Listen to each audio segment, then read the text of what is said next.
with tarot cards and spirits near.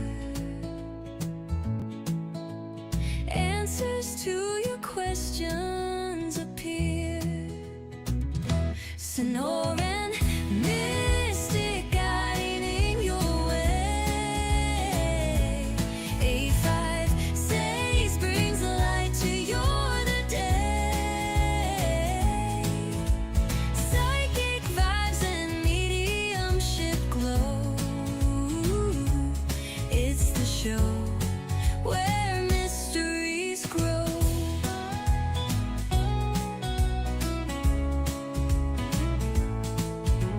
Shuffle the deck, feel the air.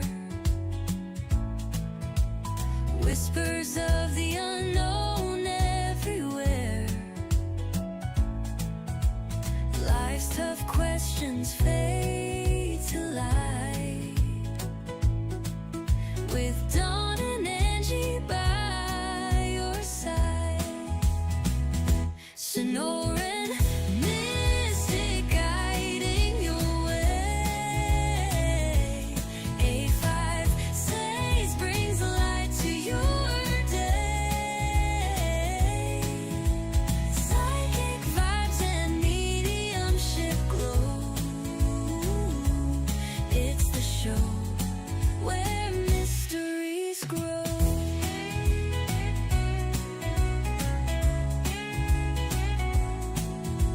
The veil is thin, the stars align. Unlock the secrets, time to shine. Feel the magic, let it flow. Together through the mystic show. Sonoran Mystic guiding your way. A5Says brings the light to your day. Psychic vibes and mediumship glow. It's the show where mysteries grow.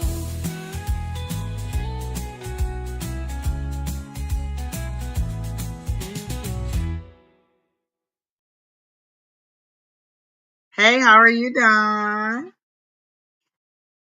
Are you muted? Oh, you're muted. Yeah, I was talking to Michael. I was talking to Brandon too. Yeah. I was gonna say I saw the people in the chat and I was like, y'all, we should have been on here a long time ago, but me and Don got so wrapped up in everything, Harry Potter, everything else. The one thing we didn't talk about was the Powerball. Did y'all play the Powerball today? No, I told myself I was going to. I bought the tickets the other day. I didn't buy it. Oh man. It was 1.4 billion. Did they go? Did they go yet? I think it was. It's probably about now that they're about to draw it. Oh man. Let me look real quick. I'll send Michael off to get some damn tickets if it's not too late. Well, yeah, because it's 11 East Coast time, right? Did they do it? So it'd be 10. I think they've done it. I think it might be now. Let me see. Powerball cutoff time.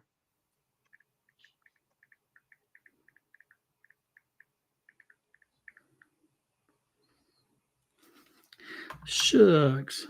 I told myself to remember that. It happens at 10:59 Eastern time. So 7:59. So you might have a few minutes. So 11, 10, 9, 8. Oh, yeah, because it's 7. It's only 7:30 here, so you may have about maybe 29 minutes. I'm gonna let you talk a little bit. I'm gonna run upstairs with Michael real quick and have him go down and get me one. Okay. I mean, hurry up. All right, y'all. Look, I got down all excited about the Powerball. I hope y'all played the Powerball because I sure did. I played several tickets, and then I have another friend. We tried to figure out the numbers together, and so we got a ticket together too. So listen, I'm trying to win that 1.4 billion, y'all. And let me see what y'all gonna do if y'all win 1.4 billion. I have 15 different lists of what I'm gonna do. I have a car. I have one thing that's just all clothes that I'm just gonna buy all clothes. Then one of them is houses that I'm gonna buy. One of them is cars that I'm gonna buy, and debt that I'm gonna pay off. I'm gonna give some money to charity too, but there's a lot that I'm gonna do with that 1.5 billion, y'all. It's 8 a.m. in India. Okay. Hey KK. Hey Monique. I haven't seen you in a while, Monique. Hey, Quinn. You did not play. Listen, Quinn, you got a few minutes. The cutoff is 10:59 Eastern time. So you in there. Go ahead and do it.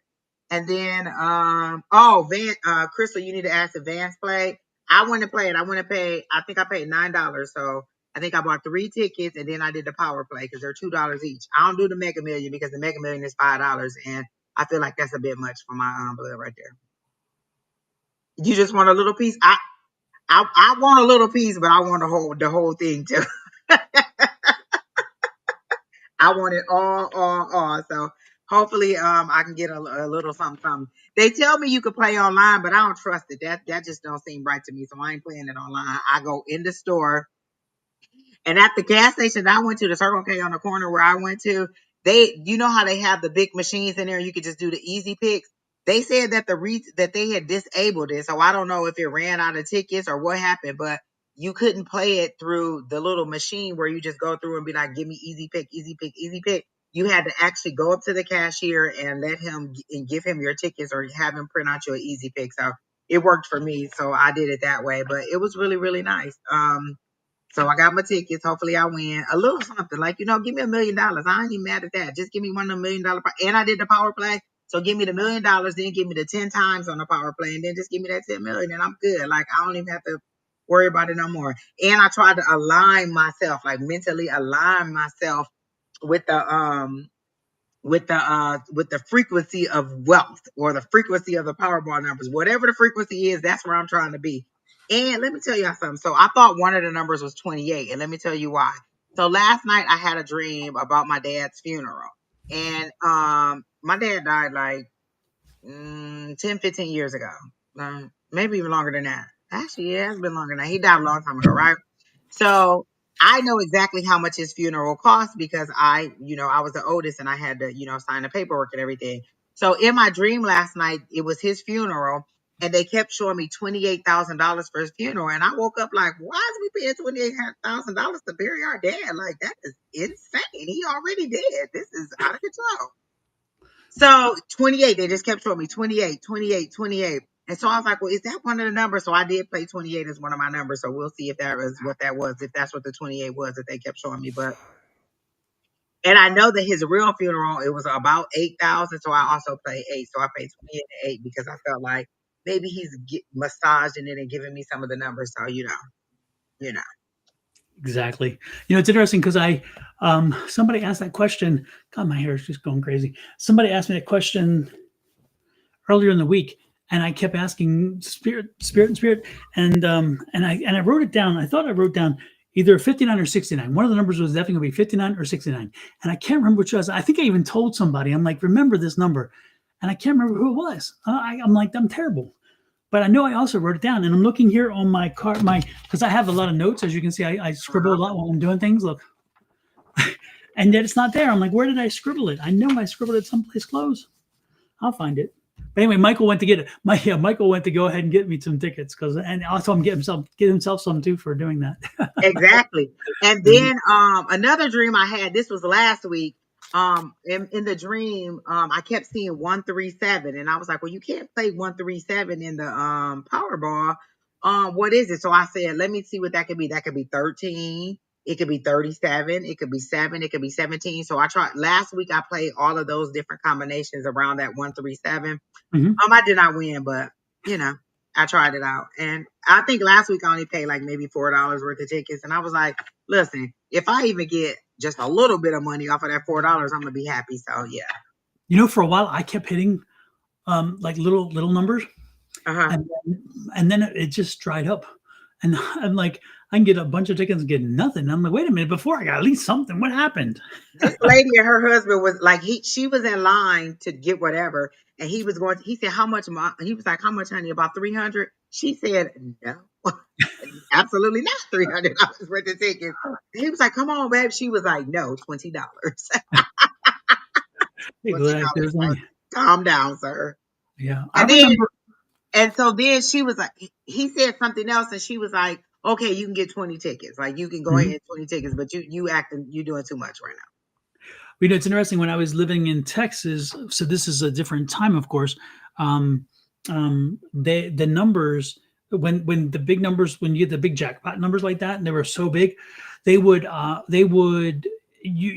gas stations out the door, and I don't know if it's because so many more places sell them now or what's going on. Well, I just also, know you they're don't not as have to. bad. That's what I was telling them while you was gone. You don't have to wait in line for the cashier to do it. They have the big machines in there The now. big You kiosk, can yeah, just go through and tell it to spit out 15 tickets, and they'll just. right, But they're all easy pick.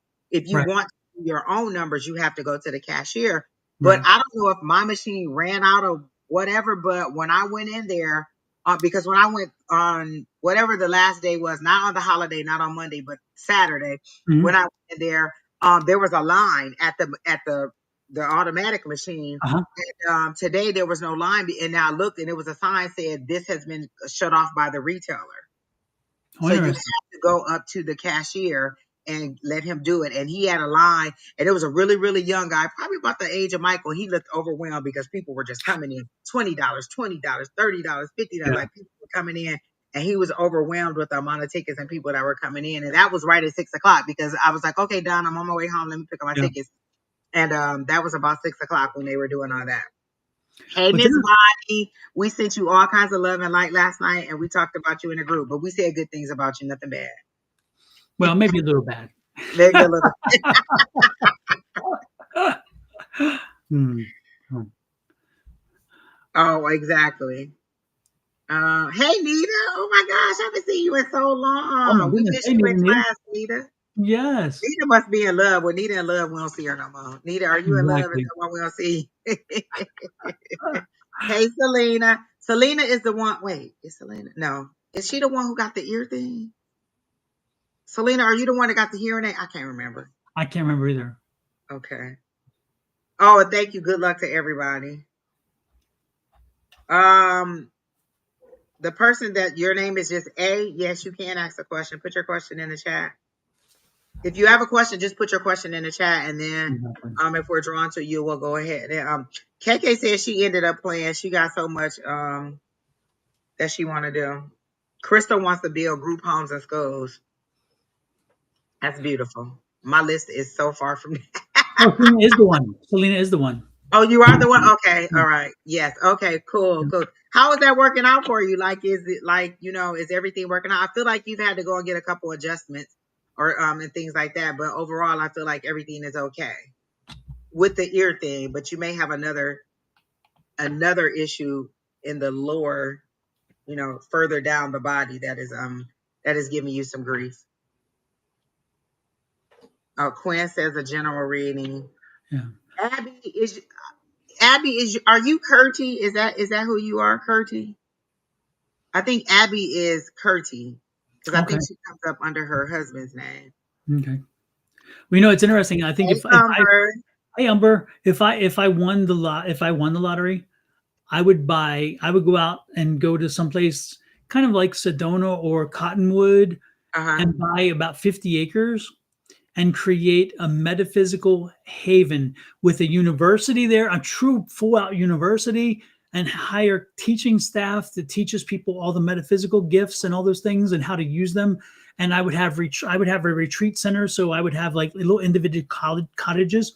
So when people come to learn, they would stay there on campus, and then I would have like this whole full fledged you know, thing like they do over at Arthur Findlay in England, the same kind of thing. So when you come, you can stay there and the food, you would pay for your classes, but your food is taken care of. You have a kitchen that'll serve you the food and everything is natural and healthy and all that. I mean, I would do that. That's what I put my money into. I would create a metaphysical haven so where people can learn and grow their skill set. And I would make it so where it's reasonable price, so where people don't go bankrupt by having to pay for this stuff, That's what I would Kirti, love to is do. it Umber is saying she thinks your name is pronounced Kirti. Are we saying it wrong? Is it Kirti and not Curti? Is it Kirti? Is that how we should be pronouncing it? It was one more. Oh, you know what I would do, Don? You know how they had Central Perk on Friends? I would do a metaphysical shop like that. Like it, Mhm. it would be a coffee shop, but it would be a metaphysical coffee shop. Yeah. And you would come in and just do like, um like open mic night where you can come in and try like to do your readings and stuff like that. Yeah. I would love something like that. Like just a hangout spot for where you can just come in and do metaphysical stuff and you don't have to and ask questions and just kind of vibe with people who are Mhm. metaphysical.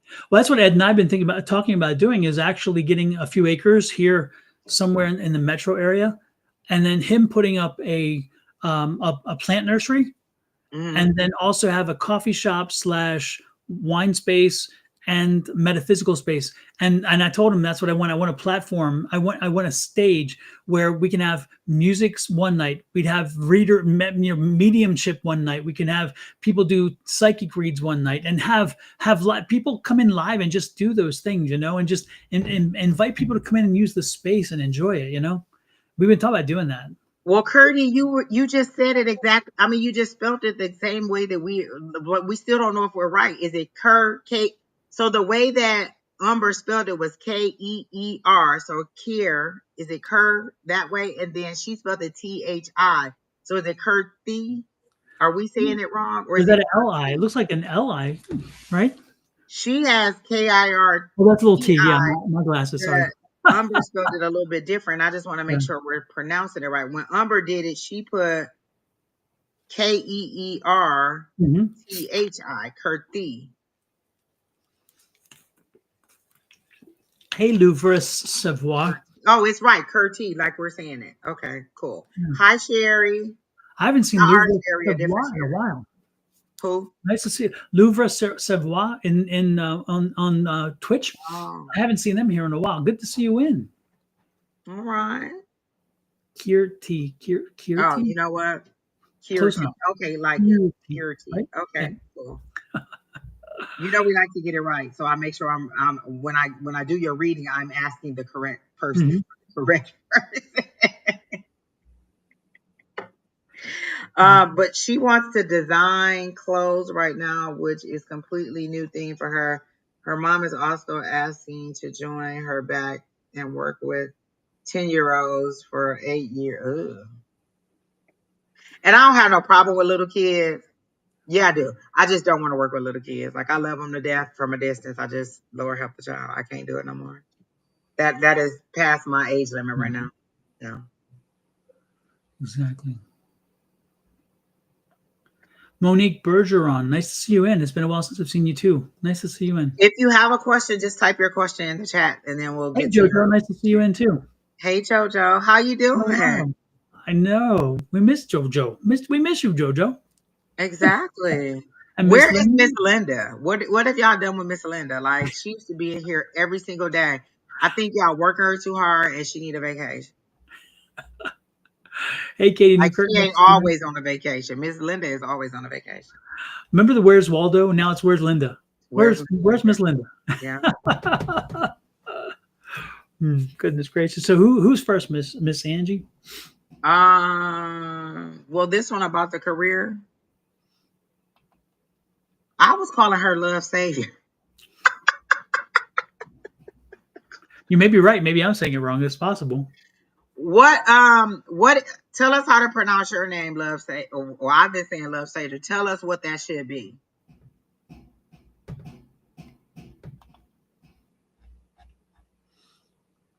On Twitch. We're talking to the person on Twitch.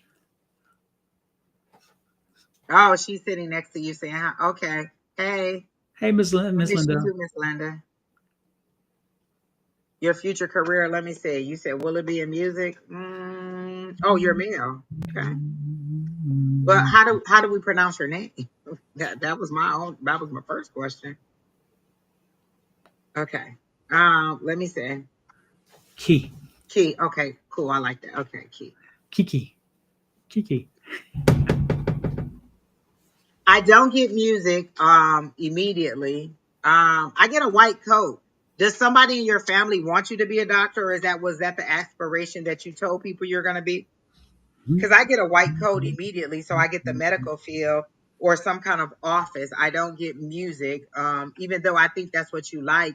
Maybe it could be like a passion or something that you do on the side, but I don't necessarily get it being your major career. Don't kill the messenger. I just don't get that being your main stage. Like I see the white coat here, and then I see like a maybe off to the side, like maybe this is something you do. Like the VJs here on our radio station, they their full-time job is to be on radio, right? And then on the side, Rich has a band and he does shows around town with his band. So it's not his main job, but he does make money from doing the band stuff. So I get that that's what it is.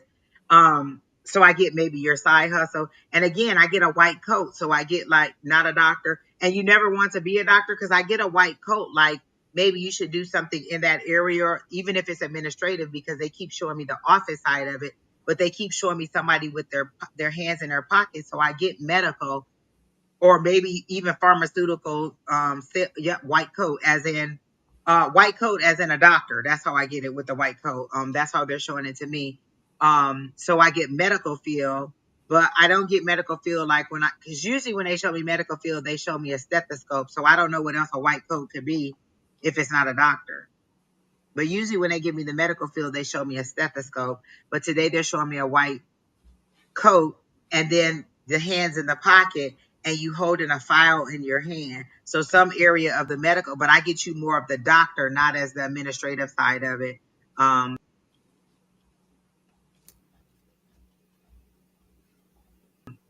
In that, right? And then I got the Eight of Wands. So I get that information is coming in your head, like you're going back this way and that way and this way and that way, and you won't settle on anything to see if it'll work out. Like you're kind of like, oh, I don't like this. Oh, I don't like this. Oh, I don't like that. So you're not settling in for any one thing. You're moving around a little bit too much, and it feels like your mind is a little bit chaotic, or is a little bit. You're moving too fast, and you're not giving any one thing enough attention for you to find out what you really really like. So I don't know if you're doing a little bit here and a little bit there, a little bit there, but you're not giving any one thing your full attention so that you could just move forward totally in something else. You keep saying not a doctor. So if it's not for you to be a doctor, then maybe you need to go to the doctor, because they have not stopped showing me this white coat. So maybe you need to go to the doctor, but they keep showing me a doctor and the white coat. That's the only part I see. I can't see the head. I can just see from like maybe the neck down and the torso area, and that the hand is in the pocket and that one hand has a file in it. So if you're not wanting to be a doctor, maybe you need to go to the doctor for a medical issue. I don't diagnose or anything like that, but maybe you do need to go to the doctor. And then I got the Page of Cups. So I feel like you're either going through an emotional situation, and cups are usually a younger person that's coming in to have a conversation with you. So you're either about to have a conversation about an emotional situation, or you're kind of about to it's also your intuition. So what is your intuition telling you? Like, I feel like the music is your hopes and dreams, but intuitively, you know that you need to do something a little bit more practical. And again, don't kill the messenger. Like, I don't feel like you kind of know I need to do something a little bit more practical, because I may not have the dedication to this that I want to have either. Let me see what else I get. And they're telling me to tell you, like, they show me you putting on a big heavy boot, like you're about to go out in bad weather, and they're saying go ahead and take the journey. Go ahead and start the journey. It's a long journey, because I feel like you're bulking up, like you're putting on layers of clothes. You're putting on big heavy boots. You're putting on a big jacket, and you're taking a backpack. So they're saying start the journey. Go ahead and start the journey. And although it seems like it's a long journey, they're saying you need to go ahead and start it and get moving with it, and you'll find what you're looking for. But for me, I don't get music, but I don't know. Don, what are you getting for key? Yeah, I'm not picking up music either. You know, but what I was picking, it's interesting. The one thing that I was also picking up when you were talking about the white coat, my concern was, are you experiencing something key? Are you having some health issue? Because I was picking up. Have you been to a doctor recently? Have you visited a doctor? Because I'm picking up something about something around the abdominal area, like a discomfort or something happening down there? Are you having some issues with like your, again, is it like gastrointestinal kind of situation? I don't know, but I was picking up that, but I was picking up the white coat for him actually a visit with the doctor. What else? Let's see.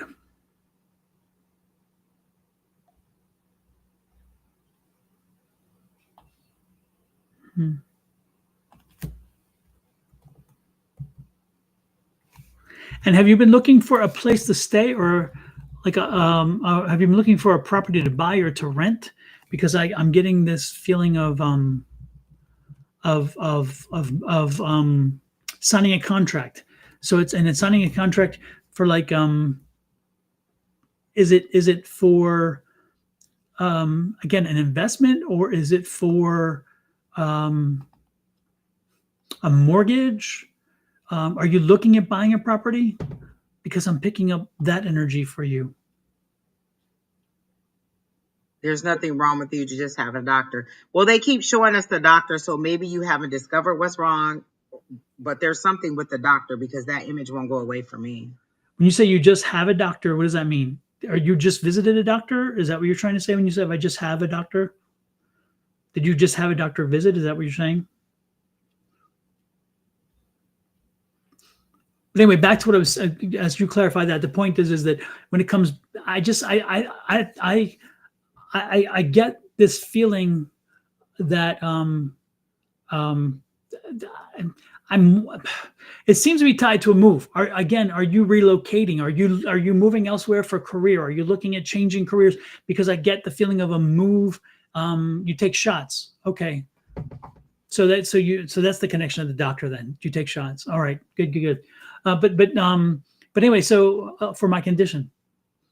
There we go. Yeah, okay. But yeah, I feel I don't, again, I'm not picking up energy around a career necessarily as much as I'm getting this feeling of a move. And I'm thinking you're relocating. So relocating for a job, again, not for music necessarily, but you may, who knows, you may be able to pursue the music wherever you're going, but I just think you're moving. I get this contract. I just get this. Yeah, because I kept seeing, like, I saw him putting on big heavy boots. I saw him getting a backpack. I saw him putting on a coat. So I feel, and they said take the journey. So I feel like he should take the journey. I don't get a bad thing with the Oh no, doctor no, thing. right. I just getting the doctor. So I don't know if there may need to be an adjustment or something, or you need to speak with your doctor, but the doctor won't go away. And we both get the vibe of the doctor. And since you Yeah. said you don't want to be a doctor, there is some issue, but I don't get like I don't get a bad thing like, Yeah. oh, just, I don't know. Yeah, no, that makes sense. I mean, again, your interaction with the doctor, because we picked up that energy from your field. So we were seeing the white coat, and again, we have to take it upon the symbols we get and try to figure out how they mean. So it could be again that you're using a doctor to get these shots apparently. So that helps. I mean, that's the connection. It's like you have a continuous involvement with the physician apparently. So that's a interesting thing. But no, I think you're going to be. Gosh, this is a lollipop guild. I feel like the Wizard of Oz. We welcome you to Munchkin Land. Oh my goodness! So Pops up so sporadically. We'll be fine, and then you're like, there it is. It's like my antenna going up. It's like my psychic skills pick up, and it's like, and now I'm listening. But that's what I get for you. Well, the doctor told me, okay, I had a psychosis. Okay, but no, I'm getting this energy that you're actually, again, I get the feeling you're going to be moving and you're going to be signing a contract probably for a house or for a rental or something, or what is that long thing there? Like, anyway, I'm all over the place. Hair coming out everywhere, but. I see a relocation though, and there may be where you may want to pursue whatever, but I just get this relocation, and that is maybe for career. Okay, that's what I'm picking up for you. So hey Bonnie, how are Don't you? laugh at me. Bonnie Lafferty, don't laugh at me. Oh my goodness, Lordy. Hey Bonnie, if I'm not mistaken, didn't we have a mediumship hit with you and your sister? I think, right? and if you can confirm that, and the reason why I'm asking that, if I have had a mediumship hit with anybody that's here on the live as we speak, please let me know and remind me of the mediumship hit. And also, if you did and you are comfortable, I would like to add that story in the book that Susan and I are writing on mediumship, because we're putting in some various stories. We'll keep specific names out of it. We won't get too into graphic detail or anything like that with it. So you're safe in that sense. But if you were comfortable with me sharing part of the experience in a book on mediumship, because we're writing a book on how to learn and develop your mediumship skills. And I want to talk about some of the experiences that I've experienced with the mediumship. And I would love to do that. And also, again, the cool part about it is that story will live forever beyond us, even, because it'll be in documented form. And so it's going to be out there for people to share that experience. And so if you could, that would be great. If you're okay with that, but also remind me of the specifics of it, that would be great. Or if you want to do it in private and chat and send me a chat with the private thing, that'd be great. So again, if anybody in here has had a mediumship hit with me and are comfortable with that, please share it with me. That'd be great. Key, I don't. Okay, I'm not saying that there's anything wrong or there's anything not wrong. You may just need to have a conversation with your doctor, because that was the very first thing that I saw in your energy field. So it could be something as simple as an adjustment to your medication. It could be you not taking you not having to take it anymore. It could be, a new treatment. It could be something totally different. But there does seem to be some interaction that you're going to have with your doctor coming up in the future.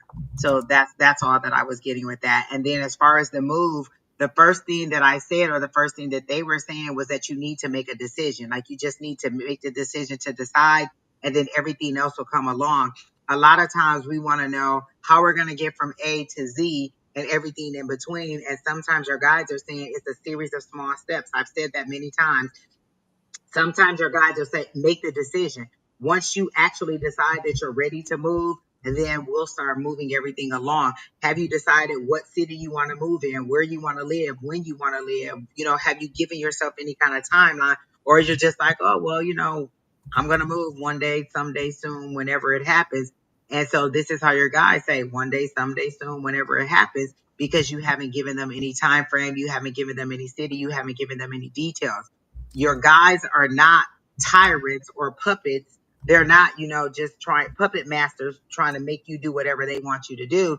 They are here to guide you along for your greatest and highest good. So once you decide what you want, they're moving you along to where that is that you're supposed to be. So that's how I get it. Super. And I was just telling Bonnie that I save off our live streams, and so if she could recall what date it was, because she actually screenshotted it, she said, which was great too, and she shared it with her family. So. Oh, okay. Moving to Texas. What part of Texas? Any specific part, or just Texas in general? Just curious. Texas gets all the weather, so I can't do that. They get hurricanes, tornadoes, it snow, it rain. They get everything. I just no. It's interesting when we Katrina just had its anniversary, 20th anniversary of that. Oh yeah, you posted it, Don. Yeah. And it's interesting because I was in Houston at the time, and we just about 2 years or 3 years before that, Houston went underwater from a tropical storm. It wasn't even a hurricane. A tropical storm just sat over the city, and that was in 2001. And I recall that because I was studying for the bar exam at the time, and so I can tell you it's interesting.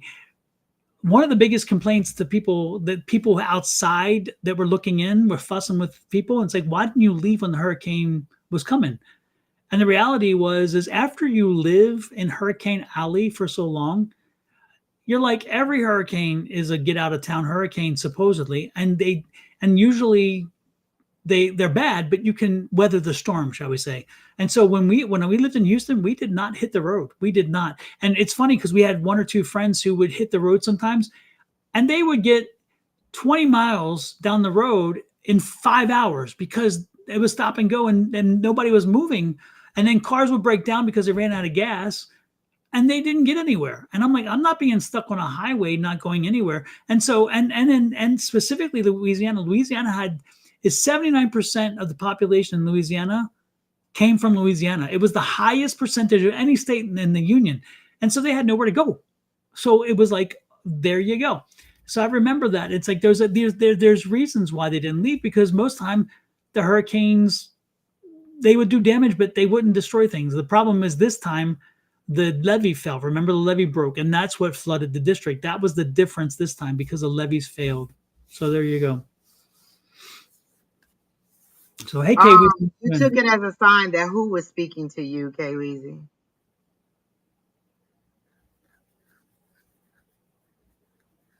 And if you thought that was a sign, did you speak back? Did you acknowledge that that person was there and say, hey, if you're here, you're welcome to speak to me? Like, did you welcome them into your space and allow them to speak to you?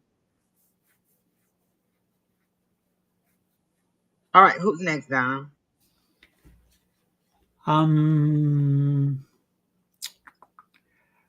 Good question. Let's see. Oh, and Bonnie said that she did. She saved the recording and she can send it to you. Like, she saved which recording it was.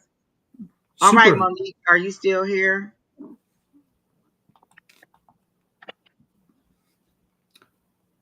Monique Bergeron, are you still here? Let us know.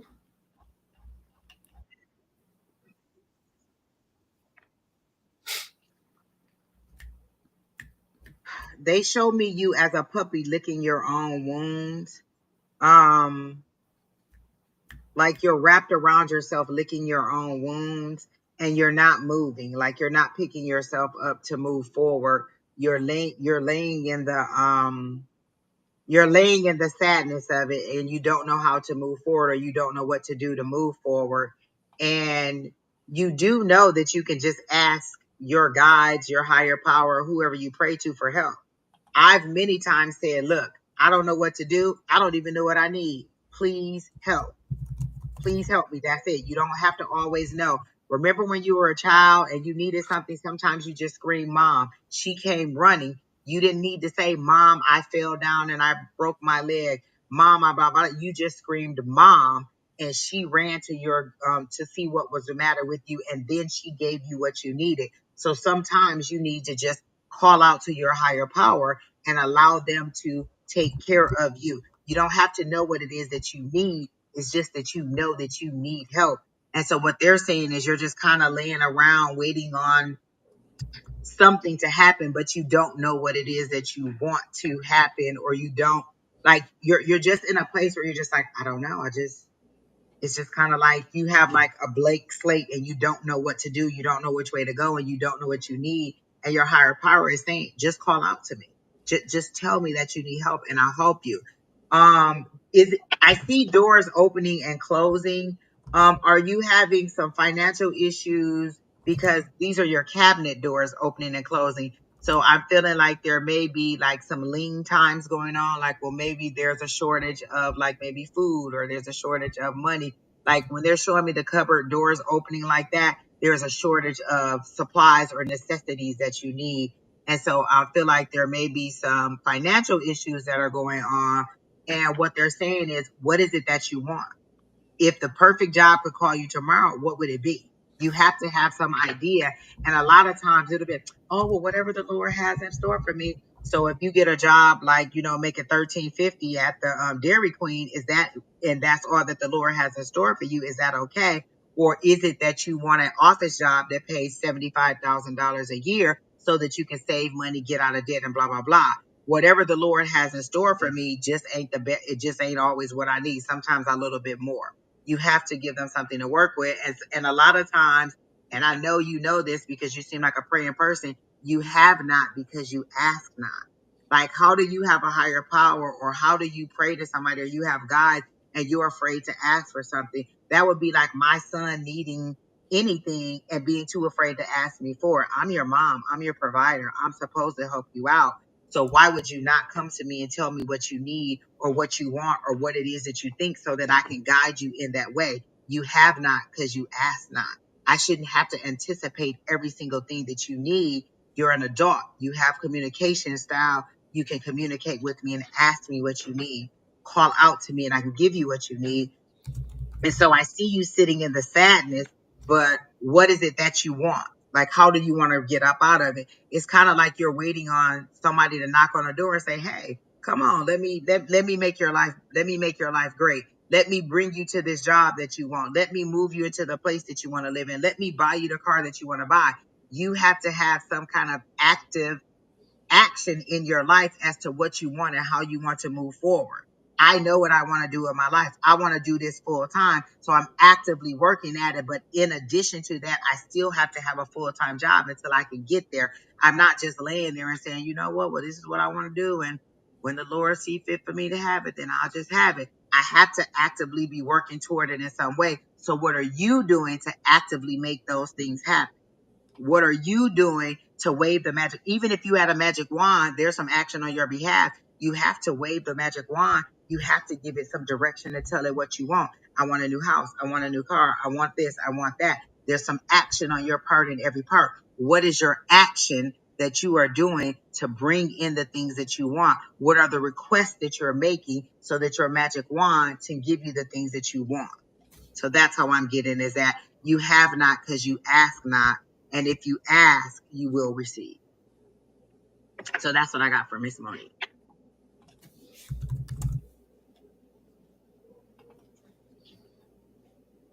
Did she even respond? Is she here? She was, but she hasn't. Oh yeah, she said yes. I'm sorry. Yeah. Yeah. Yeah. And Monique, do you have some feedback for Angie while I kind of connect? Do you have a child, Monique? Do you have a little baby girl? I'm picking up young baby girl.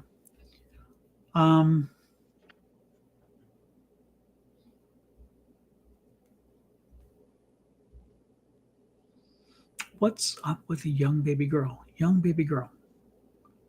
She said yes, but I don't know if that. I think that's yes to the baby girl question. Or should I felt that? Maybe she was answering something you asked because I said I felt that. When you answer yes or no, brothers, can you let us know what the yes and no reference to? Like yes, a baby girl, no, a baby girl. Oh, I have five kids. Okay. Oh wait a minute, I got to plug my computer in. Okay. And with 5 kids, you don't have time to you don't have time to be like, oh, I don't know what to do.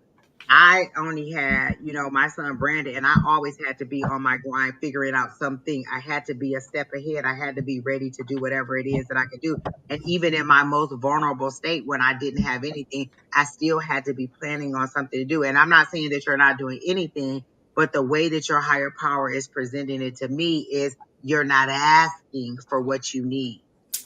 You're just kind of like they're showing me you kind of like in a catatonic state where you're silent. You don't know what to say. You're just kind of, you're just kind of floating through the days, Monday, Tuesday, Wednesday, Thursday, Friday, with kind of no hopes, no dreams, or no aspirations. So is the youngest if the youngest of the bunch, is that the one who's the baby? Is she the baby girl? Is the baby a girl? The youngest, is she a girl? Does she have like a full head of hair? Oh, you want another little girl? Oh, okay. Okay. Is there a reason why you can't have one? Because I'm picking up little baby girl, and I'm wondering if that's one's on the way, because I'm picking up little baby girl.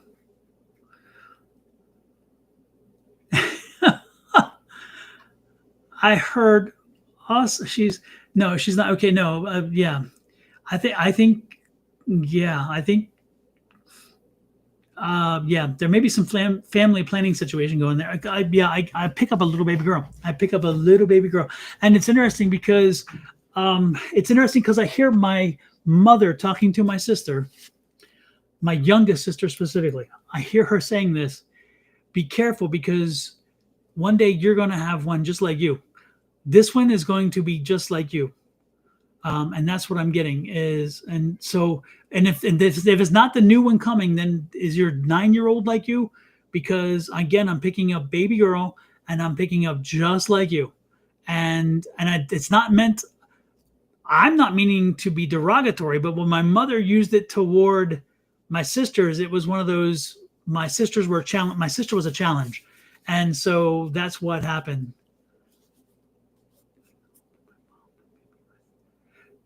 Yeah, Look at my face. No. yeah, interesting.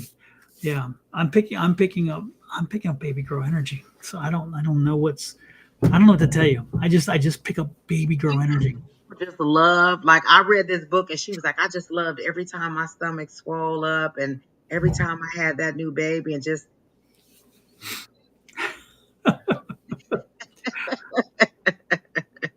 you've been feeling sick. Well, there you go. Hell. And maybe that is why you are in such a submissive state. You don't seem to be in an actionable state. You're very submissive or you're very laid back. You just don't seem to be in an actionable where you're moving forward in any kind of way.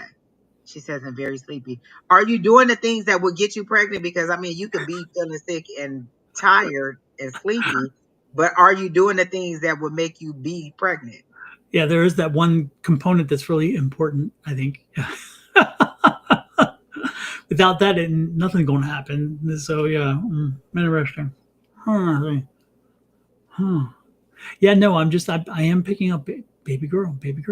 But I'm like, be careful what you wish for. This one's gonna be a challenge. This one's going to truly challenge you. Yeah, yeah, yeah. So Are you thinking about relocating? Because I get a new job, but I feel like you're packing up. I see a moving truck and I see you moving. So is that some of the things that you're contemplating is that you want to move and you don't know how to make the move? Because I do feel like you're going to move and I do feel like it's going to be a job because I see a big moving truck and I just see everything being loaded in there, but it seems to be in haste. Like you're doing it really fast. Like I gotta go, we gotta go, we gotta pack up, we gotta go and we got to get to where we need to be. So I do feel a new job coming. But are you looking for that job? Are you currently looking for a job or are you just hoping one will just fall into your lap? Because I feel like you are going to move with all the kids, but I feel like again it's for a new job, but I feel like you have to track it down. Like you have to put in the work and get your resume out there and get the things out there so that people know that you're available. I don't get that the job that you're doing really accentuates all of your abilities. Do you do something with money or numbers? Because I get it like an accounting vibe. So you're like doing billing or numbers or something like that. Do you do something that has to do with money or accounts or something like that? You have an interview tomorrow. So is it out of town? Is the job out of the area? Because I feel like you're moving for whatever this job is, and it helps you to relocate. And I feel like you want to move to a place that is bright and sunny. Like where you are may have a little bit more of a gloomy weather. Like for me, Michigan is gloomy. It's cloudy a lot. Like there is a lot of sunshine, but it's cloudy more often. It's when you've been in Arizona and you get like 300 days of sunshine. When you go to Michigan, 4 days and it's cloudy, you're like, wait, did the sun ever shine here? So I feel like where you're leaving from is a little bit more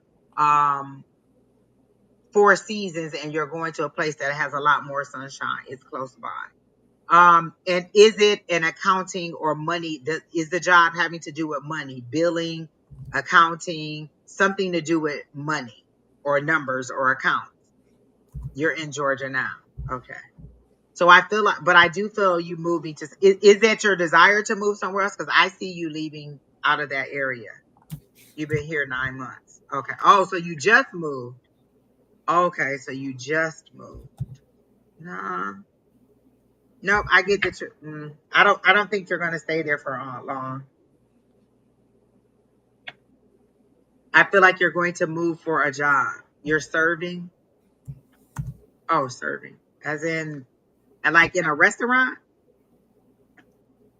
You're definitely not utilizing your skills to your greatest ability. So I feel like you are going to be doing something more with numbers or billing or something like that. I feel like it'll be in an office setting because you need something that accommodates the time that your children are in school. So it'll be more of a 9 to 5. So I get that. And I do feel like you are going to move. And I get Florida, ironically, as the more sunshine. So that's what I get for you, Miss. Oh, to California. That's where you want to go. Oh, it could be that too. But I felt like Florida. But I guess it could be California because I got the really big sunshine. But I got oranges. But maybe that's just me associating it with that because I got a lot more sunshine and I got accounting and numbers, like something like that. So I would definitely clean up your resume, like make like Chat GPT can make you a great resume. Tell Chat GPT, find me or create a resume where that is based on blah blah blah, and it'll do it for you. Like tell them what you was born in Florida. Wait, were you born in Florida or were you born in California? Because I got Florida as where you were going. Oh, you were born in Florida. Okay. Okay. So I get Florida definitely. So if you're not going back there, but I get the move and I get something to do with numbers, more of an office setting, more of a 9 to 5, and definitely a lot better pay. And I do feel like you're just not happy in what you're doing now, but I feel like it's just I need a job and that's what you're doing. But I do feel like you're much more qualified to do something else. And I definitely feel like you like working with kids. So you could also do something in a school where you're like working in the office or something like that. But it feels very much like money. So that's what I get for Miss Monique.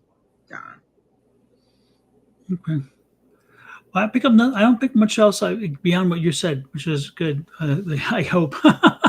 But yeah, don't be surprised if again one's on the way.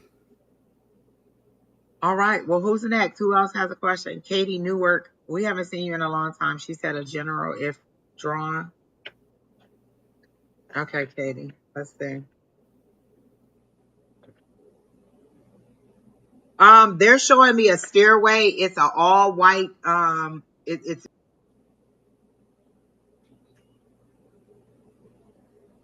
a really stairway, and they keep saying marble. I don't know why, but I keep seeing a stairway, and they said that up on it, the journey begins, and you're just going up, up, up, up, up. So the stairs are there if you're ready to climb. So if you're ready to make this move and start this journey, it's an upward climb, not as in an uphill battle, but in you're progressing upward up the ladder. Is how they're showing it to me. So your steps are ladders, and I don't feel like it's difficult because the steps are short, but they're wide. So I feel like you're gonna go up a level, you're gonna be there for a while, then you're gonna go up a level, and then you're gonna be there for a while, and then you're gonna go up a level. So it's not like a steady hard climb up, up, up. It's more like you get to this level, and then you're gonna be there for a while and get whatever you need. Then you're gonna go up and up and up. So I do feel like you are going to make progress and move forward. No, you don't have to pay for your reading adventures with Beth. You just have to type your question in. So I feel like um she hoped to get another baby girl. I hope you get it too. Just amen.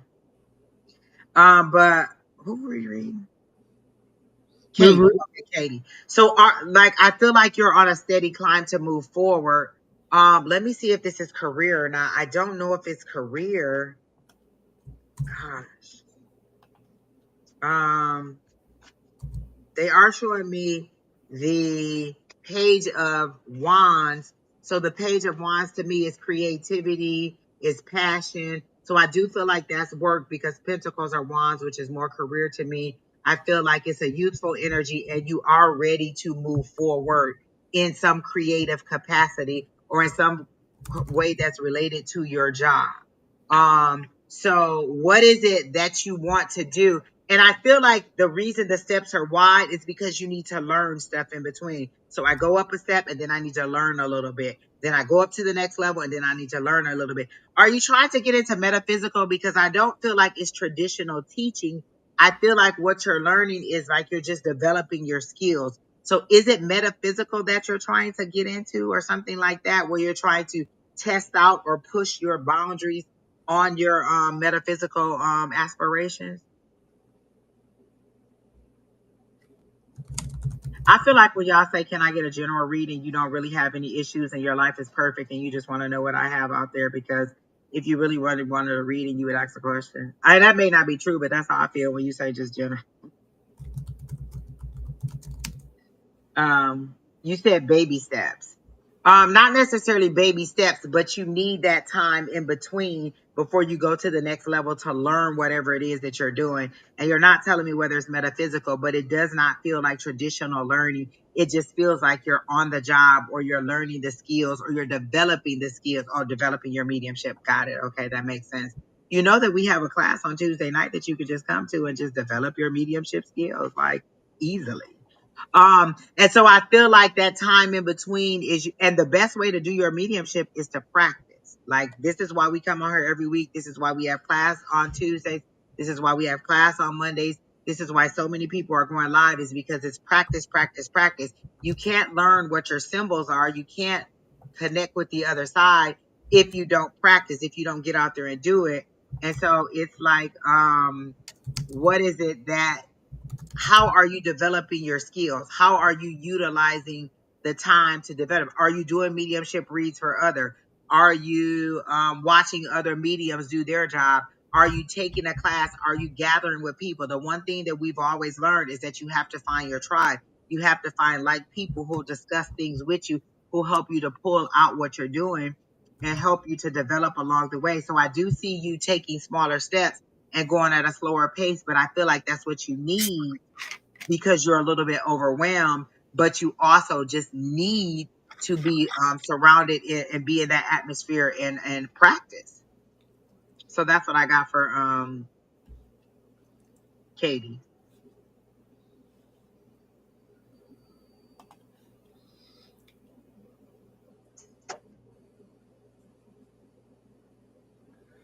Katie Newkirk, right? Mm-hmm. The only thing one thing I'm picking up for you, Katie, is a lot of anxiety. So what is the anxiety from? What stress are you taking on, and who drops stress on you? I'm getting the feeling like somebody dropped stress on you. Somebody dropped something on you. Somebody's depositing stuff on you, and you're feeling like you have to own it and you have to work through it, whatever. And why is that? Why is that? Why is it a child? Is it a sister? Is it a parent? Because I don't think it's your BS. I don't think you have. Why are you owning it? Why are you letting it hold you? I just feel like you're being, like, again, stressed. You feel like the weight on the shoulders of somebody else's something. And so what is it that you've allowed? What is it that, why are you, if this is accurate, you have to confirm if it is or not. But if it is, why is it that you can't build that barrier, that boundary, and saying no? I don't. I don't want this. I don't want to own your mess. I don't want to. I can't do that. I don't want to do that. So again, did somebody drop? What did they drop on you? What is it that they're expecting you to fix or whatever? And why do you feel compelled to do this? Because I just feel like that's you just need to put a boundary and say, no, I'm not doing that. It's not my thing. You babysit. Oh, that's a load. So you do it for income, or you do it because you feel like you have to, and it's become a burden? Because again, I'm feeling like they're dropping this load on you. So is that part of what I'm experiencing?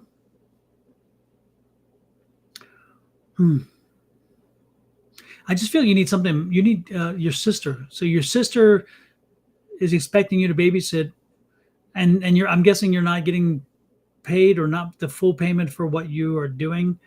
Oh my goodness, yeah. And if that's what's happening, man, yeah.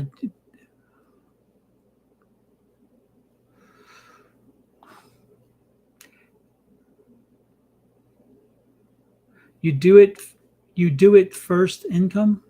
You do it for income, I guess what you're saying. What are you saying? Yeah. But it's a lot of work. It's a lot of stress. Have you, so are you consider, so then I guess I go, your sister's another burden. Okay. Yeah. But I hope she's not watching. It's like, all right, Katie. All right, Katie.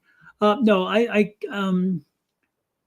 I mean, Katie, you have to make your own decisions, of course, but I get the feeling that maybe there's a need for a change. Maybe there's a shift, a change, something. A change has got to give. I just feel like you're carrying around a lot of stuff. So again, when she's delivering the kid, and then when she picks the kid up and stuff, I just feel like it's like she dumps more stuff. It's not just the child and the watching that she dumps on you. She dumps a lot of other stuff on you. Maybe it's because of the talking, and then she feels like, well, or does she have you doing? Does she ask you to do other things for her, like do this and go to the child and pick the child up from school and take the doctor and all that? Because I'm feeling like there's just so much more that's more involved, and so it's like it's not just babysitting. I get the feeling like there's a whole lot more that she expects from you, and I think that something's going to give eventually, and you've got to maybe you've got to consider when it's time for you to rethink this as well, because I'm not saying now is the time, but I think there will be a time soon where there's going to have to be a rethinking of this and thinking, do I want this? Do I still? How long do I want to do this? How long do I? How long does this have to, I just think that I think it's kind of gotten worn out a little bit for you. That's what I'm picking up. So don't be, I would always I would always be thinking about, do I have an exit strategy and an alternative plan, and make sure that it's always somewhere in the background, just in case you need to pull the trigger. And when I'm saying pull the trigger, folks, I don't mean a gun. I mean, pull the opportunity and, to do this. You pick up kids at a different time. Yeah, exactly. I just feel it's a lot of stress, a lot of burden, that it's more than that you anticipated. So yeah, just, I mean, do what you need to do as you think you see fit, but don't be surprised. I would ask you, prepare a backup plan, prepare a step to say, hey, if I need to get out of this, how do I extricate myself from this? And where else would you go? What would you put your time to? What would you do to earn your money?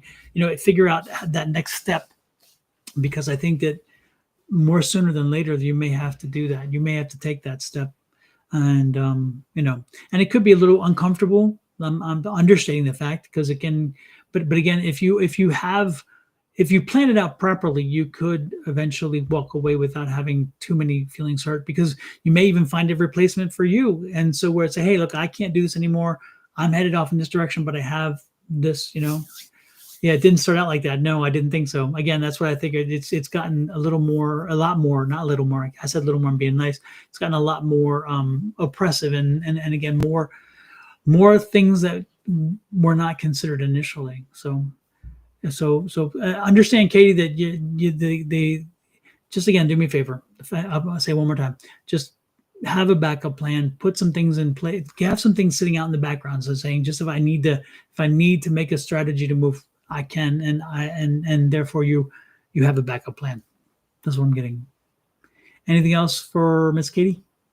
No, just that she needs to more practice a lot more on her mediumship if she wants to move forward with it, because I do get the metaphysical and I do see her moving forward, but she's developing, so she really needs to do what she needs to do to develop her skills.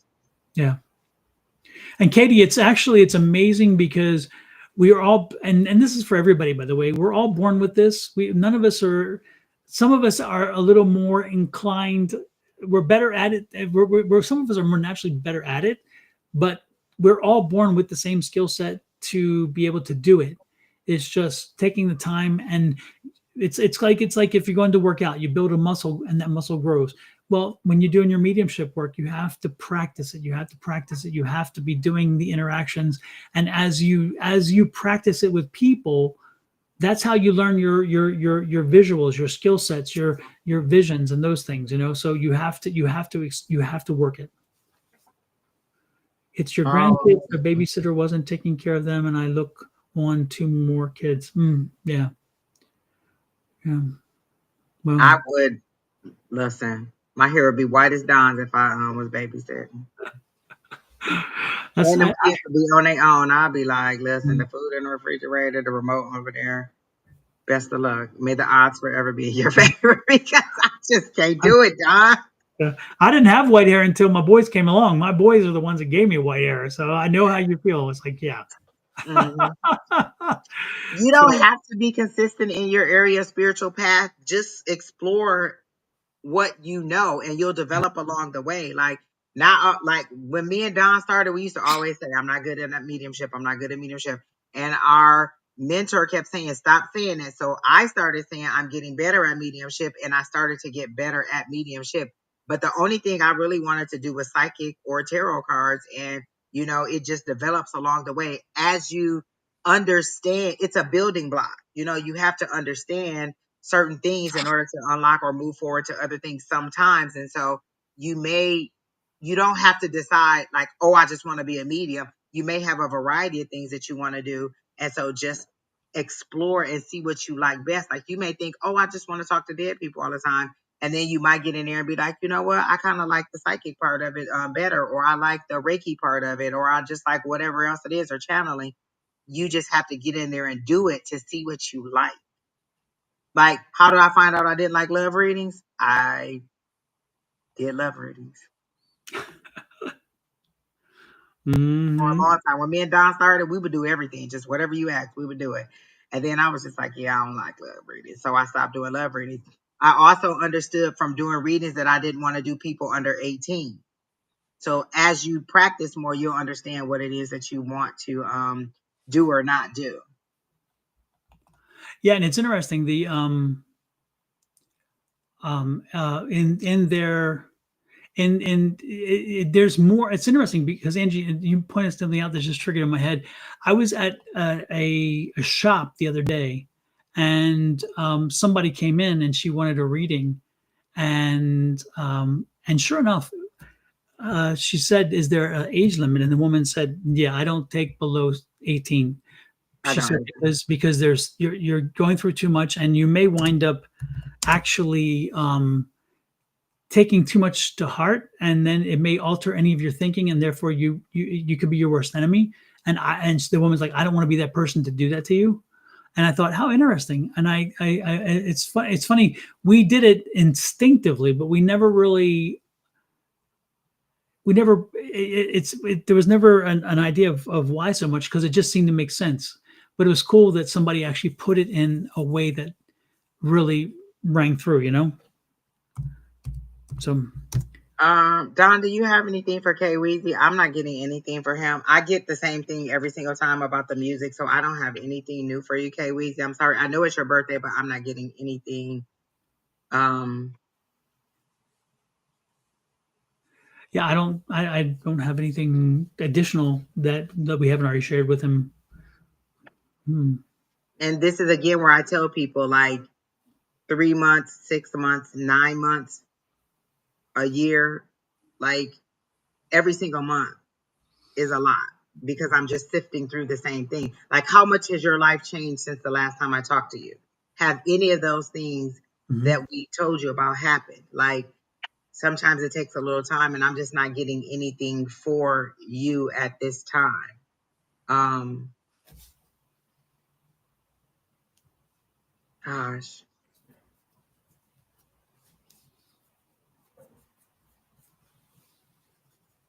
yeah, I'm not getting anything right now. Um, wait, who's the male, the older male who wore a hat? Like I see an older male with like I want to say a church hat because I don't know what kind of hat it is. Maybe is it called a dob? Is that what they call them, Don? The little circle hat and it might have a little feather on the side a little bit, like the male hat. I don't know what they call it. So I see a male and he has a cigar in his mouth. There's a male who smokes a cigar and he has on a wool coat or a cashmere coat and it's like a caramel color or whatever, like a tan color. So this is a male. And he would say boy a lot. So who's the male? Is it an uncle or is it a dad?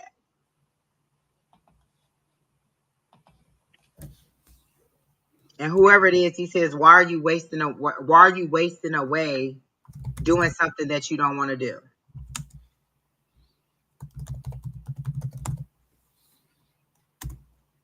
So it's either an uncle or a dad because it's an older gentleman and he has a cigar, a fat cigar.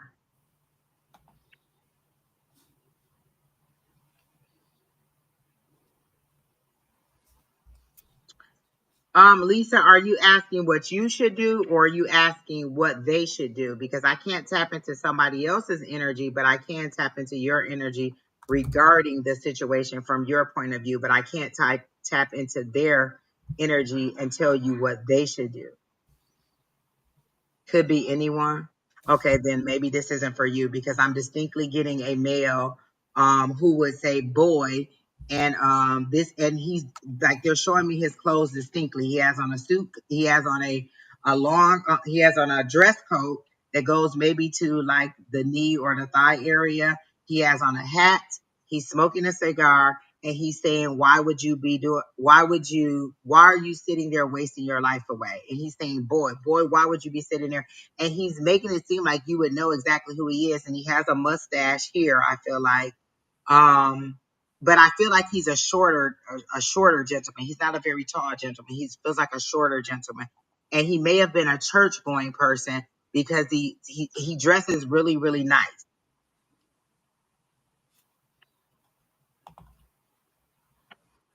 But if you don't know who it is, then I'm not going to tap in any deeper because you're saying it could be anyone, so maybe it's not for you.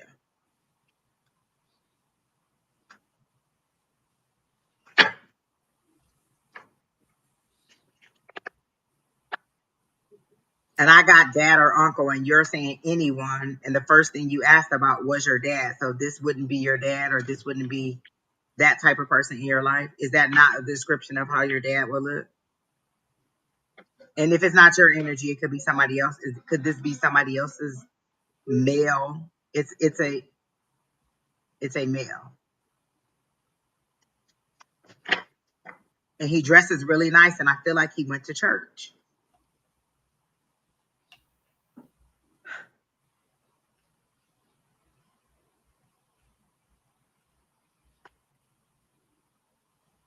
Pamela, I get a no on that. I feel like what you need is a doctor. You don't need another attorney. I feel like you need a doctor for your son. And I feel like we've told you that on several occasions. I don't feel like you need a new attorney. I feel like what you need is a doctor because you're trying to get a diagnosis, and you need a doctor who'll give you the diagnosis so that you can use that as your defense for your child. I don't get that you need another attorney. I feel like if you're paying, you're wasting a lot of money. Um, but no, I don't get that you need to get another attorney. And Kay Weezy isn't responding, so we can go on to the next person, Don. Who's next? Okay. Oh, Lisa asked for something. Oh, she asked for clarity on her mom. I don't.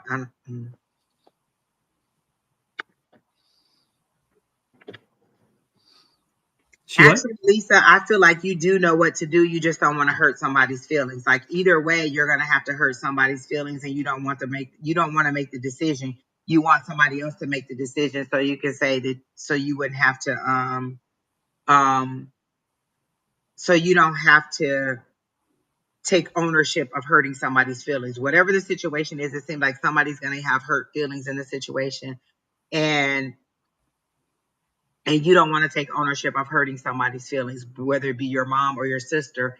I feel like I really don't feel like it's your issue. I feel like you've been brought into this situation, but if you just pull yourself out of it, they'll have to work it out themselves. We're not avoiding you, adventures with Beth. I don't even remember what your question was. And I called you out and told you to put the question there. How you gonna say I'm avoiding you?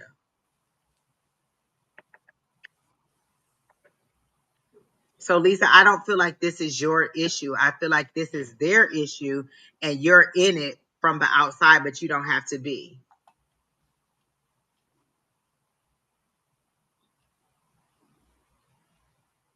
What?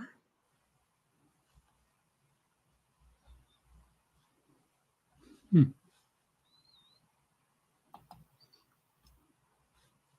She tends to dictate you. Oh, make you do it. Oh, I guess she's trying to rules over you.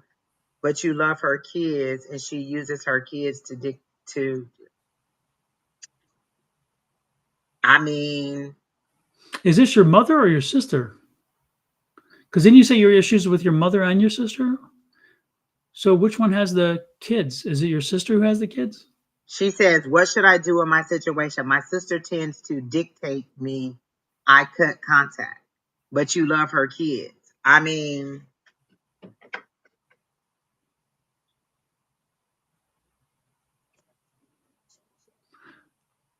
But what? So, if you know what the problem is, Lisa, why are you asking us how to resolve it? You know what you need to do. Why you don't need a psychic to tell you uh, to either shit or get off the pot. Excuse my French.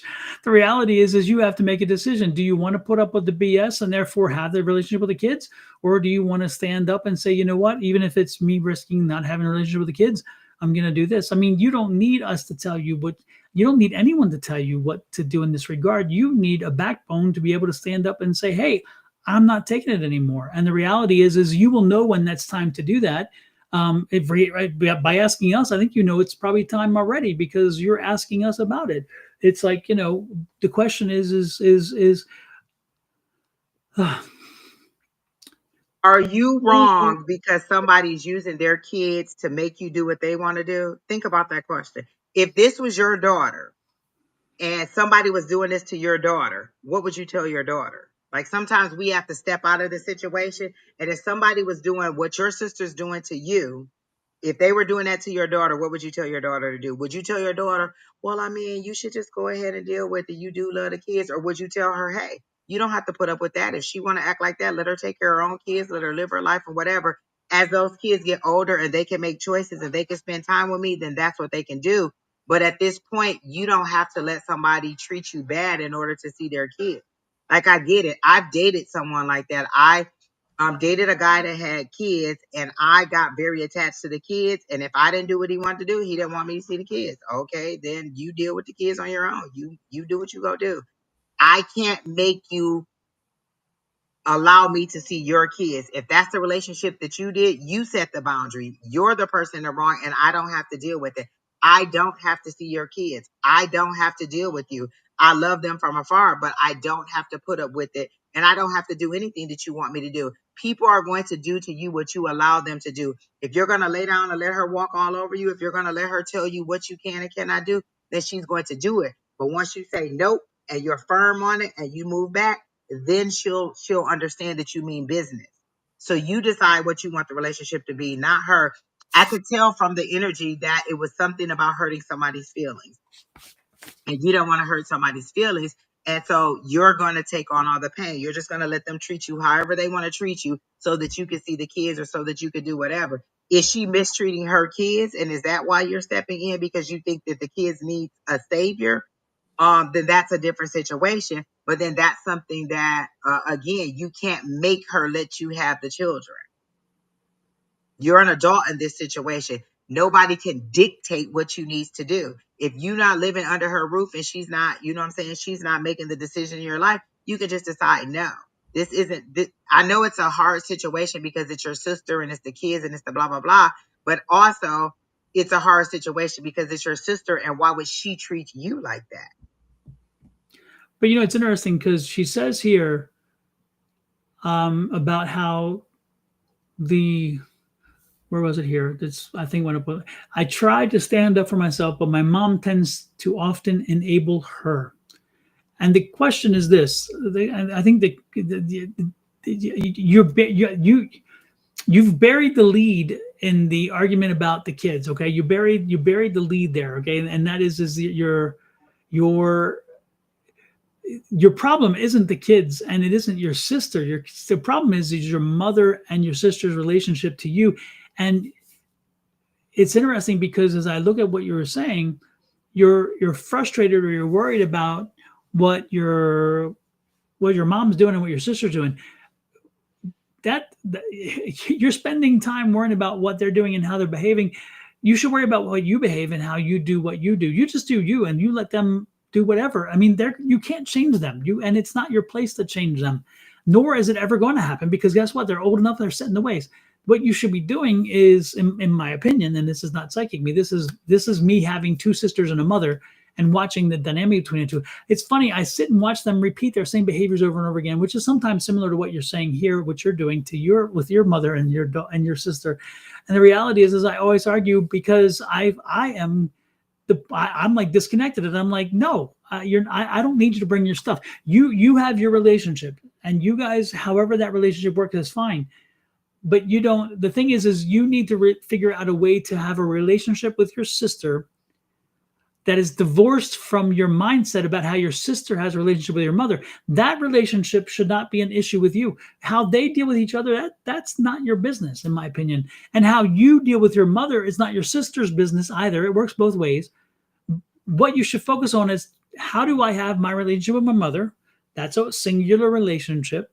And my relationship with my sister, and not confuse the two, because once you start bringing that in there, you're wind up you're fighting windmills. Why? And you shouldn't, because again, their relationship's none of your damn business, and your relationship with your mother is none of your sister's business, and your relationship with your sister is none of your mother's business. As long as you lay those parameters down and you create boundaries. And this is where Angie and I talked last week. Remember, we talked about boundaries very specifically, and Shauna and I have done a great podcast on setting boundaries. You need to set some boundaries for yourself and set your boundaries for your relations, and say, you know what? These are things we're doing. These things we're not doing. It's funny how my family will sometimes call me and they're like, "Did you hear and did you know?" I'm like, "No, I don't hear, don't know, don't want to. Thank you. Save that information. It's not my business." And they're surprised. They're like, "Wait a minute, but you should talk to your sister." No, I should not talk to my sister. My sister didn't call me to have a conversation about this problem. You talk to your daughter, or you talk to your sister. I ain't doing that. And it's amazing when you set your boundaries and you determine, you tell your mother, "Hey, look, when we have a conversation, we're not talking about my sister, because I don't want to bring her into it." And you talk to your sister and say, "We're not doing the mother." And then by doing this, you create boundaries that are hard and set. Therefore, you don't have conflict, because when you set the boundaries in advance and then they cross them, you say, "We've had this conversation. We're not doing that, right? And we're good." And we're that. And so I'm telling you, part of this problem is you and your relationships, because you haven't set boundaries. Set some boundaries. Give yourself some specific parameters and say, "You know what? I'm not playing that game anymore," because again, you're buying into something that's not even, why? So, and it's not psychic. That's just me being a brother who's seen this over and over again in my own family. Oy vey. Oy It vey. reminds me of this story that I just saw. This lady said she was married to this guy, and they had a baby. And the mom is always mean to her. The mom is always questioning whether the child is her son's kid. Well, he doesn't look like anybody else in our family, and nobody in our family has round eyes like that or has curly hair like that. And so she's always bringing this up. She's always being mean to the daughter-in-law, the brother. Oh, well, she's an old lady. Don't worry about it. You still deserve respect. You can't let people just say anything they want to say to you just because they're an old person, or just because, oh, it's the mother-in-law. You still deserve a level of respect. And going around telling people that, oh, you don't think that that's your son's child because the hair doesn't match the same, is disrespectful. So whatever the reason is that you thought that you needed to cut contact with your sister, it's your reason and it's valid. If she doesn't want to let you see the children, then that's her loss, not yours. You can't make her let you see the kids.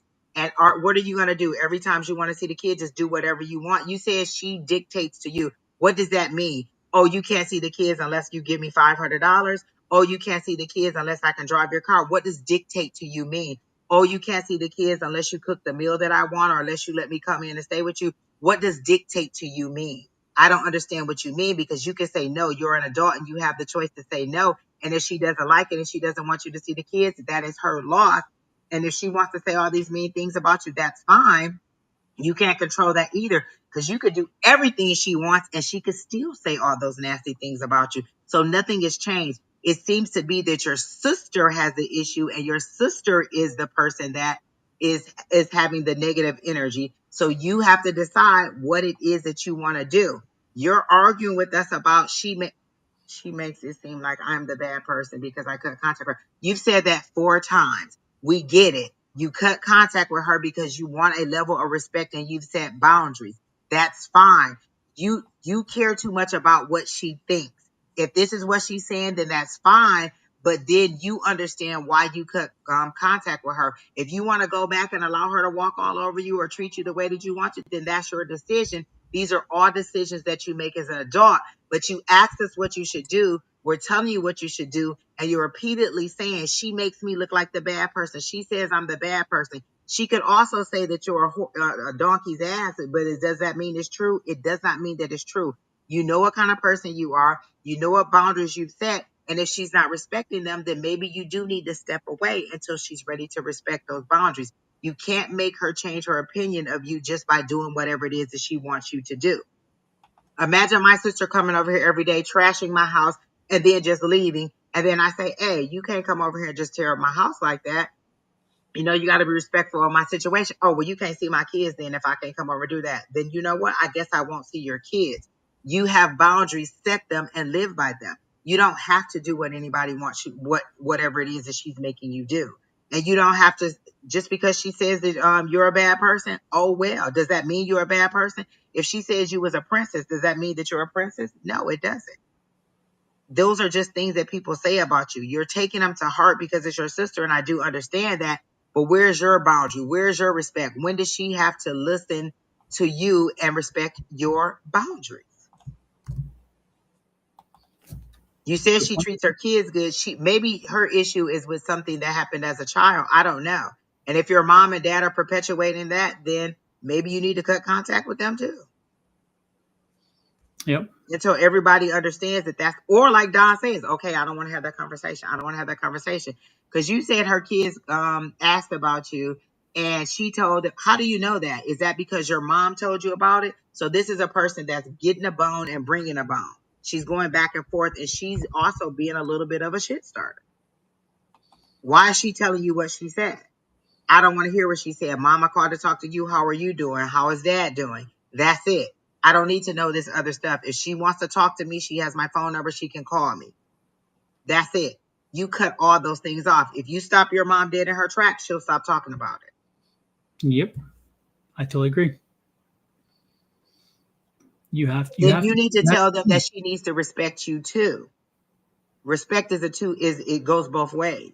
You don't just need to respect her because she's 1 year older. She needs to also respect you as a person. You're both adults.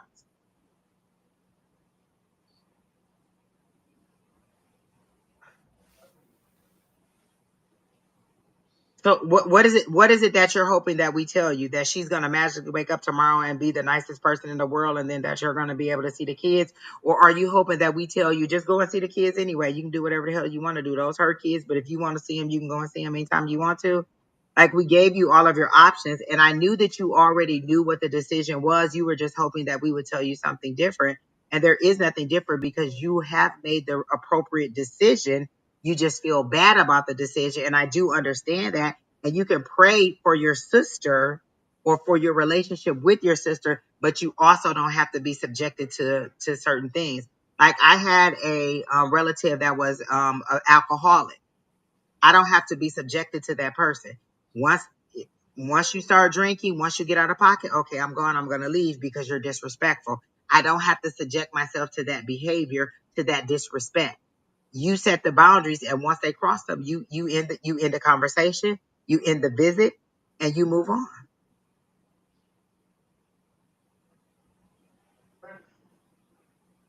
So you'll figure it out, or she'll figure it out, or the kids will get old enough where they can communicate with you Yeah, and eventually, believe me, outside of their it'll mom come to a head eventually, because once they're old. if you don't resolve it now, you're going to be frustrated that it gets uglier down the road. Don't doubt yourself. You made the best decision based on the Exactly. situation. If she's truly disrespecting you, you've set that boundary and she's crossed that boundary, then give Mhm. yourself some space and see how that works. You said it's been 2 years. Has it been a consistent 2 years that you haven't talked to her? Or has it been over 2 years you've gone back and forth, and sometimes you let her talk to you any way you want to, sometimes you walk away? How has it been? Like, whatever it is that you're like, in that 2 years, what has happened? Has it gotten better or has it gotten worse? Have you walked back in and let it build all the way up until you can't take it anymore? Or have you consistently said, you know what, I'm going to go ahead and leave. I don't have to take this. Consistency is the key. You teach people how to treat you. If you allow her to speak that way, she's going to continue to do it. You teach people how to speak to you. You teach people how to treat you. Imagine this is your daughter and somebody's treating your daughter in this manner. You would be livid. Yep. I would be livid because Mhm. how dare you talk to my child like that or treat my child like that? So if you wouldn't want somebody treating your child like that, why would you allow them to treat you like that also? Yep. And you'll know when it's time to re-engage, or they'll know when it's time. And it doesn't have to be permanent, but it has to be enough to make the point and make the point clear. And sometimes if you let it go, if you had let it go so long, it takes longer for them to get the message. But I can tell you, sometimes you'll be glad you did, because by not acting, you give permission as well. And so by not having corrected it for so long, you gave them permission to treat you that way. And so again, the lessons it takes time for them to realize, and they do eventually get themselves together. But I wouldn't worry about, don't worry, the relationship with the kids, it will resolve itself. I mean, it's funny, my mom and her sisters have had fights and squabbles with each other and don't talk for a while, and it's been crazy like that for a while. And you know what? All the cousins, we still all talk. We've all talked and so forth. And actually, my mom had a very ugly situation happen at one of her sister's funerals. And yet I still talk to my cousins, and I wasn't at the funeral, so I didn't know what happened. But when I was shocked when I heard about it. But they don't stain me with my mom's behavior toward people. So know that for yourself, is that no matter what your sister and your mother do with those kids will have a relationship with you. They'll find a way, because their relationship with you is not dependent upon their relationship with their sister, their mother or their grandmother. Don, my mom and her sister got into a fist fight, Oh like my. a fist fight when I was younger, because her sister called me a derogatory term and my Mm-hmm. mama was not having it. When I say they got into a street fight, Mm-hmm. then everything went, and she set a boundary. I bet she never did it again. So then it happened again. They got into another fight because she said Mm-hmm. the same derogatory comment to our grandmother. My mom didn't have it. Every single time my mom stopped it. Now, I wouldn't say go to a fist fight, but now that aunt is in a nursing home, and who goes there and takes care of her? My mom. She Yeah. goes and talks to her because now she's in need, and everybody's like, "Oh, she's such a nice person." I was like, "No, I remember her in her heydays. She was Yeah. a pistol. She was a Yeah. pistol." Yeah. And so, I mean, you have to set those boundaries. But my mom set that boundary. You don't disrespect my child like that. And she never disrespected me again. You Yep. don't disrespect our mom like that. And she never disrespected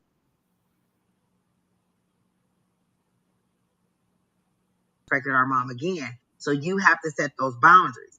But Yep. has she let it go? She probably could Yep. have made her things that don't happen again. Yep. And again, the lesson can be painful for you giving the lesson as much as also for them receiving it. But sometimes that lesson has to happen, because if it doesn't, I'm telling you, the long-term damage is far worse, you know? And Bonnie's right. She says, don't sacrifice your self-worth and morals just because she's your sister or mother. Hold true to your standards. Absolutely.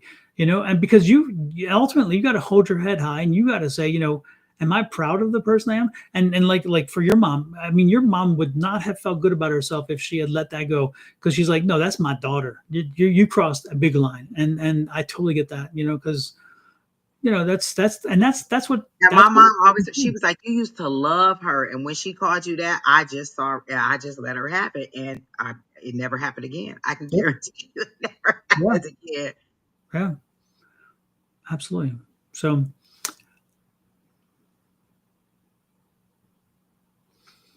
well, Lisa, just know that do what you need. Do you know what I think you know what you need to do?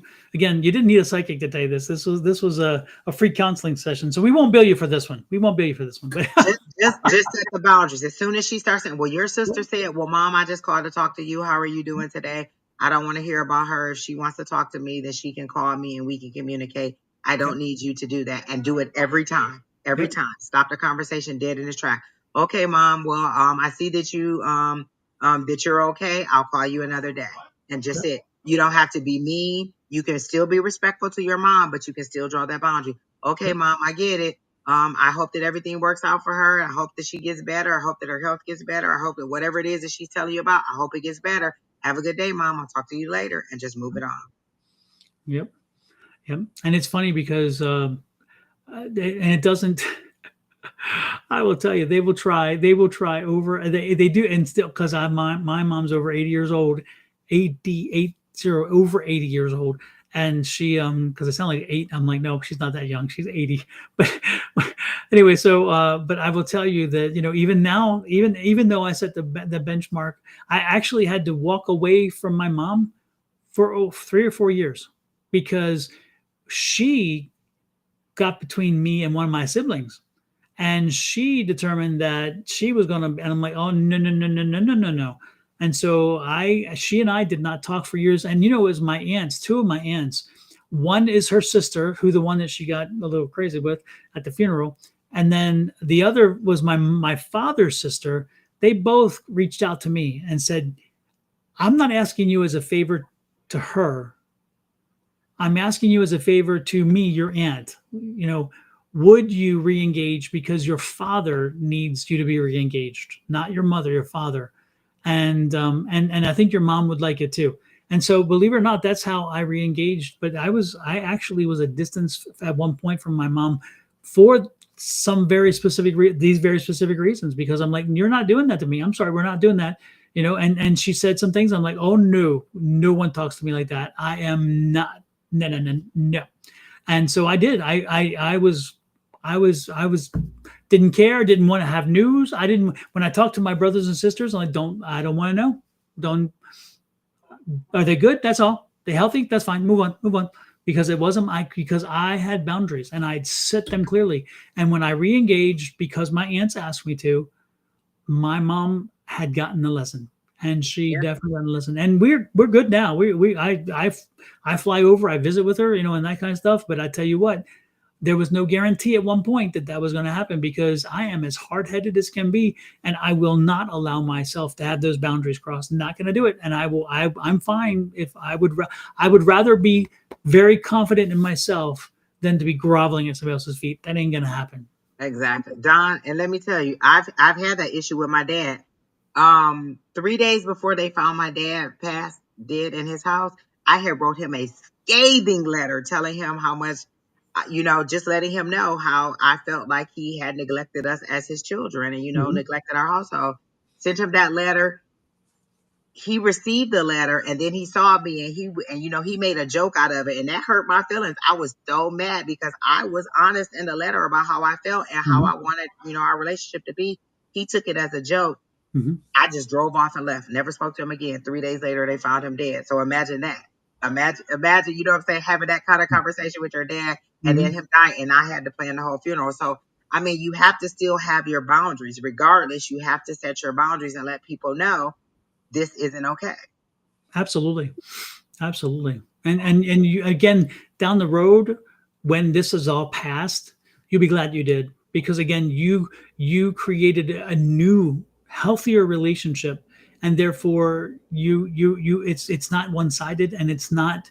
And the best part is like, when I go visit, I don't feel taxed anymore. When I used to go visit, I felt taxed because I always had to keep my mouth shut or whatever, or I would say, I'm like, oh, not again, or whatever. I'm like, and I don't have to do that anymore. The good part is, when I visit my family, I feel comfortable going and I feel comfortable leaving, because I don't have to worry about the baggage that came with me, nor the baggage I'm leaving with, because I don't bring baggage, nor I don't need to, because of that relationship. And believe me, Lisa, you will get to that point where you'll be glad, because when you spend time with your family and you've created boundaries and they listen to your boundaries now, you'll be glad, because you're like, you know what? I don't have to leave walking away heavy and carrying people's luggage. I'm like, just, and baggage, baggage is just not good. So believe me, it is in your advantage. It really is.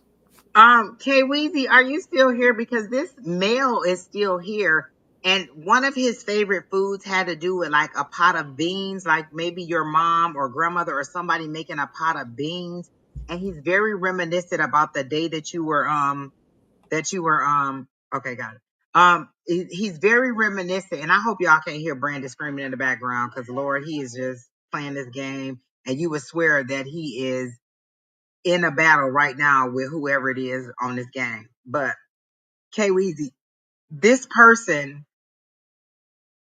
he's showing me like, and he keeps saying butter beans, something about butter beans or something about beans. There's a pot, there's beans, and he's specifically saying butter beans, or I don't know if that was a nickname or something, but he keeps saying butter beans.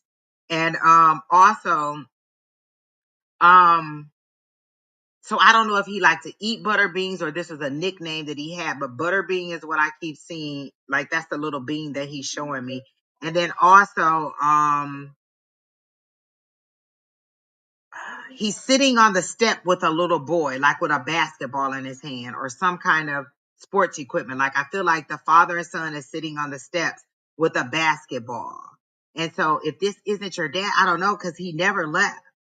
He's like, this presence has still stayed here in the background. He's a quiet person, but he's a very masculine and a very man's man.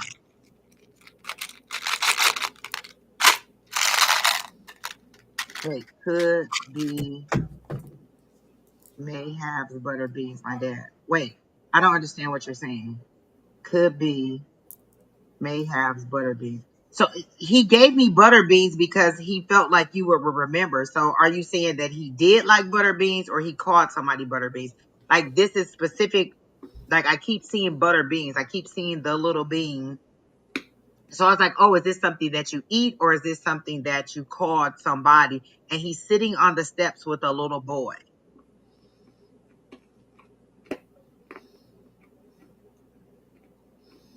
Could have, be, could be, may have butter beans, my dad. I don't understand. Could be.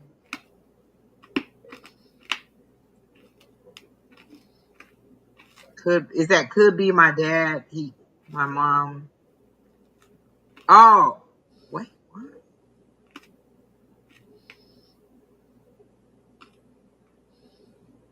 Your mom cooks butter beans in the microwave? Is that what you're saying? I don't get the halves. Is there something you do to butter beans? Like you have to pop them open or something? Like, are they in a shell? Could be your dad, though. My mom has butter beans in the microwave. Is that something that she just cooked, or is that something that she cooked for your dad? Because he's specific about the butter beans, so it must be something that he ate. And then I see him sitting on the porch with a little boy and a basketball, or he's talking to the little boy, and the little boy is upset or sad that the dad. Did you used to play sports? Did you used to play basketball as a kid? Because I feel like you lost the game, and this is your dad talking to you about the game. So did you used to play basketball as a kid?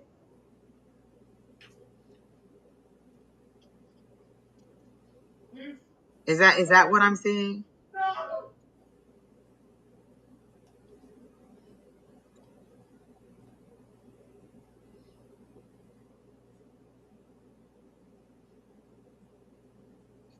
Okay, either way, this male is concerned that you are doing something. He keeps saying, why are you staying in something that you don't like? So why are you sticking with something that you don't like?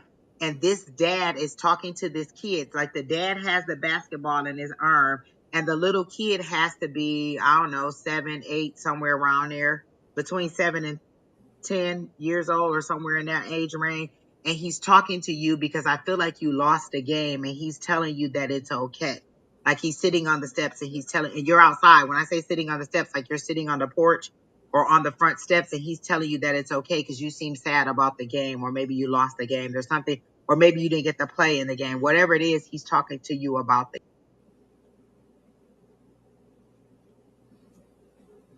game. And did you think that you were going to be a pro basketball player? Because he said that boy show thought he was going to be a star in the NBA. And something about roller skating. Did he used to take you roller skating, or did you like to go roller skating? Because he's showing me roller skates on your feet.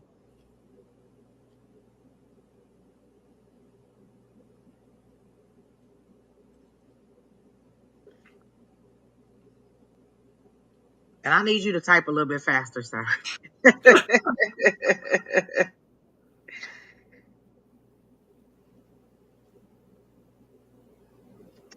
Is this true that you used to play basketball, K Weezy? Oh, you did say yes, you did used to play basketball. Either way, he wants to know why you're staying in the situation. And I don't know if that's a job or relationship that you're not happy in. He's saying that he taught you better than that. You need to make stronger decisions in your life and go for the things that you want to go for, is how he's showing it to me. Okay, that's your dad for sure. You used to skate. Yes, because this is a little kid. This is a little boy, like under 10, that he's talking to, that he's sitting with. And then he's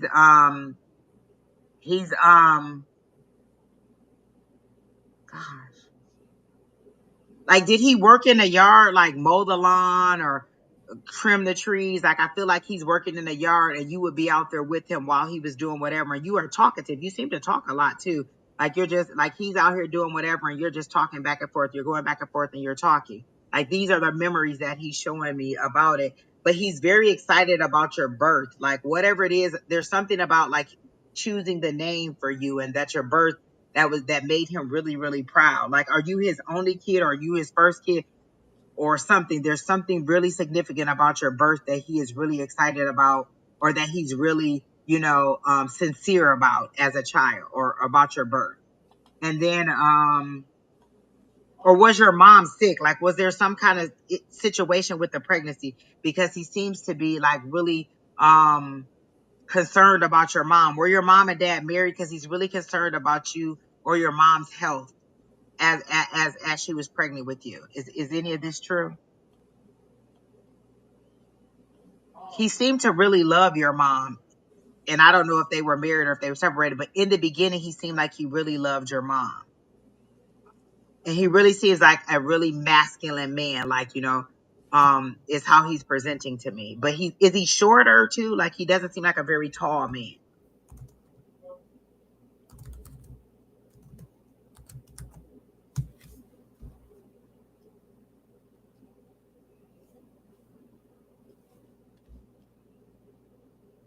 And did you have a taller cousin? This doesn't feel like your brother. It feels like a taller, slender, darker skinned person that may have been your cousin, that you liked or wanted to be a little bit like, or like you admired or you looked up to. There's a taller, skinny young man that was older than you.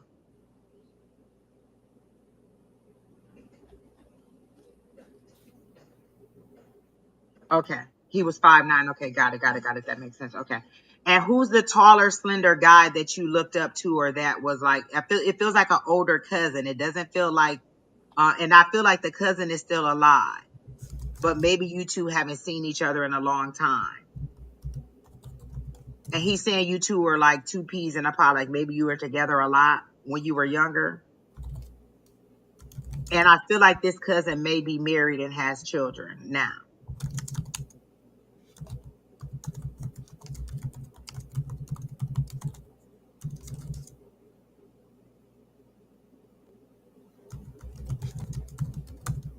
They were apart. So they did separate, but they were together. And he did really, really love her. I'm assuming, because you said, yeah, he cut grass at my granddad. They were apart. Yes, it was true. Okay, I don't. And I know I've asked 5,000 questions. I'm so sorry, Kaylee. Either way, he is very proud of you. He wants you to know he's proud of you, because you wonder if he's proud of you. And if has he been gone like 10 to 12 years?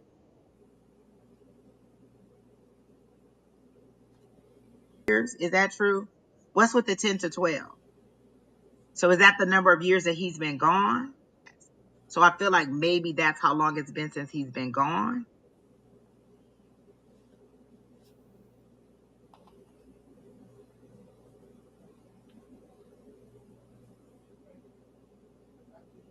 Okay, he did love your mom. He did love your mom.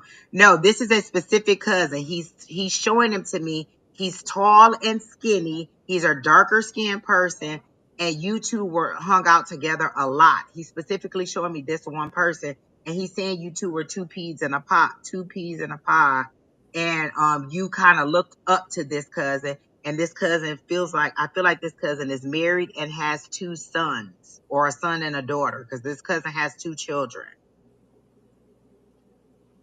And is there a Lester? Who's Lester? I keep hearing the name Lester. Who's Lester?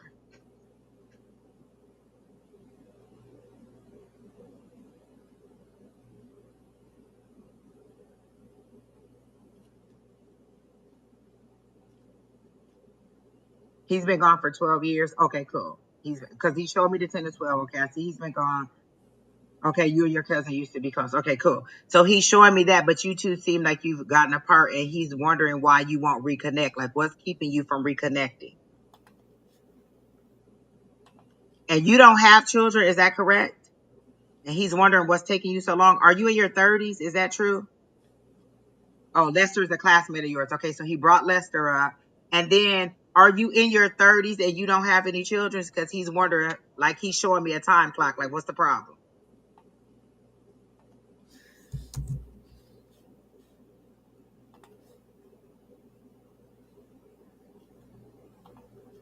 He's saying it took you long enough to realize who he was.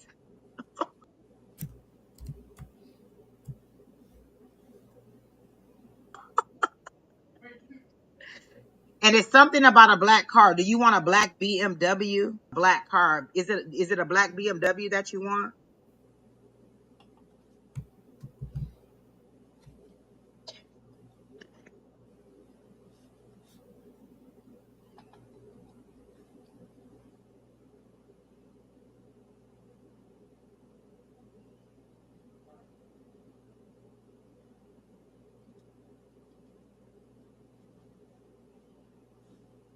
Oh, you're in your 30s and you don't have kids. Okay, and that's what he's showing me, that you're in your 30s. He's showing me the time clock.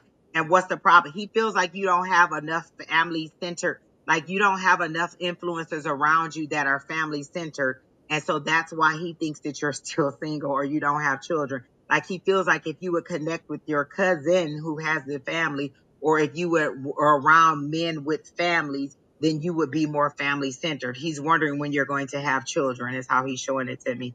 And then he's proud of you, but he wants you to stand up and make more decisions that are for your benefit. Like you need to make more assertive decisions and proactive decisions in your life as to how you want to move forward, instead of allowing things to just happen for you. Like, oh, I work here because, my friend told me that it was a good place. And so I applied and blah, blah, blah. Like, what is it that he wants you to make more assertive decisions in your life? And are you thinking about going to the Bahamas for your birthday, or what's with the Bahamas? Is that something you were thinking about doing, was the Bahamas for your birthday? Come on, K Weezy, you're going too slow. Type a little faster.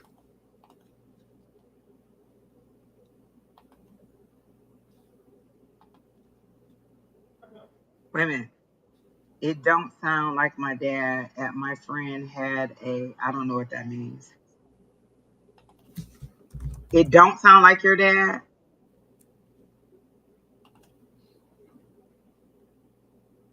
Oh, your dad. Wait, your friend had a BMW. So now you're saying this isn't your dad?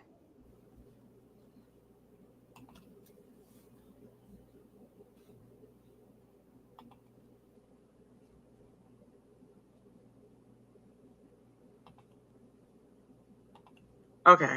All right. I'm going to disconnect from the energy. But again, what I heard was it sounds like he's proud of you. He's wondering when you're going to have children. It doesn't sound like you have enough family oriented friends, and that you need to make more assertive decisions for yourself. So if that's not your dad, then I don't know, but that's how it is. Okay. But it is your dad. Got it. It didn't at first. Okay. Good. Got it. Okay. So that's what I got for you, K Weezy. I hope that helps you out, and happy birthday. But again, what's with the Bahamas? Were you thinking about going to the Bahamas for your birthday? Your friend had a BMW. So was it your friend Lester who had the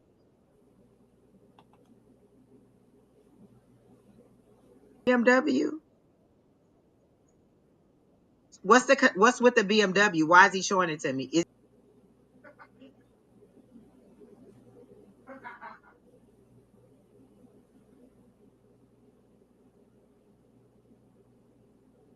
Okay, well then that's it.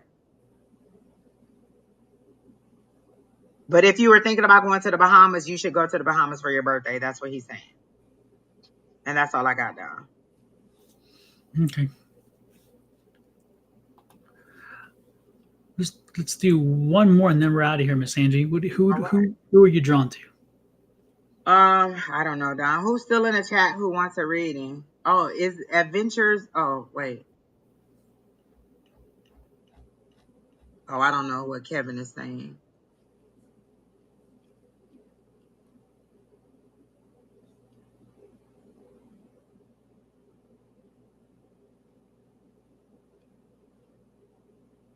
Quinn, I have a short message for you. This isn't the person. This is just a really short message for Quinn. Is your daughter trying to go somewhere for a 3-day weekend or a weekend away from you and you don't want to let her go? Is that true?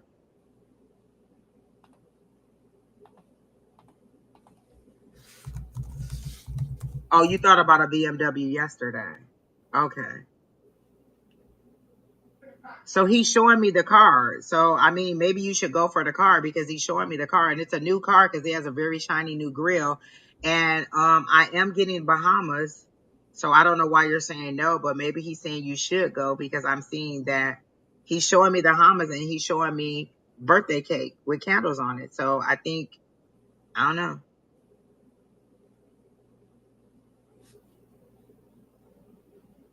So when I said the first thing about the BMW, why did you bring up your friend in the BMW? Lord have mercy.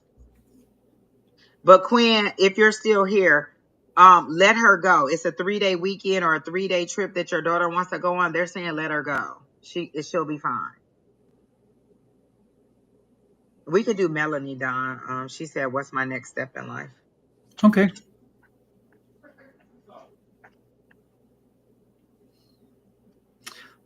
Melanie, are you somehow connected to the metaphysical community? Because I'm picking up metaphysical gifts. Are you, again, do you do something with the metaphysical? Hmm. And are you,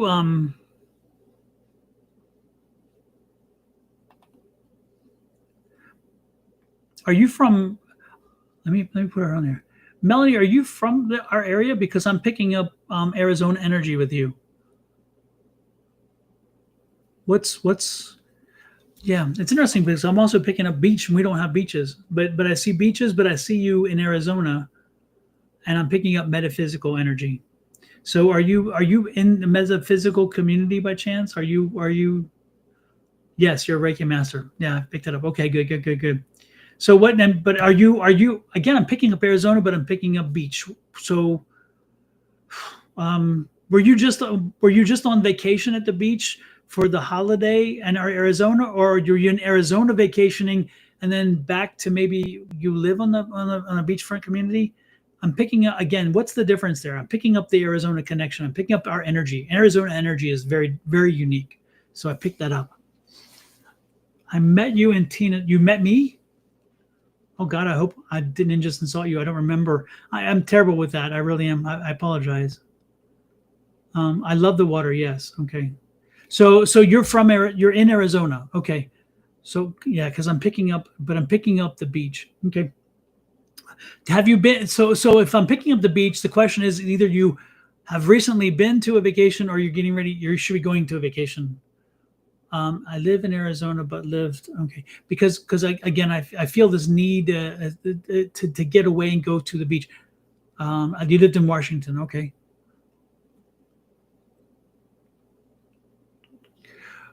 Okay. Yes. Yes. What? Yes. What? And who is the gentleman who's taller than you? You're in a relationship. Is it a spouse? Is it a husband? Because I'm picking up a taller guy, bigger guy, um, um, and you're together. So is this husband? Because I'm picking, it's definitely a relationship energy, but I do feel like you've had time together for a while. So you're not like dating, or I don't pick up dating. They're not new dating. So this has to be a husband or a long-term boyfriend. You went camping in California. Okay, good. And you were close to the water because again, I'm picking up water. But let's move on from that one. Back to this. So yeah, yes, the husband, or yes, when you say yes and right on, help me a little bit by giving me husband. Okay, thank you. Super. Yeah. Okay. Um,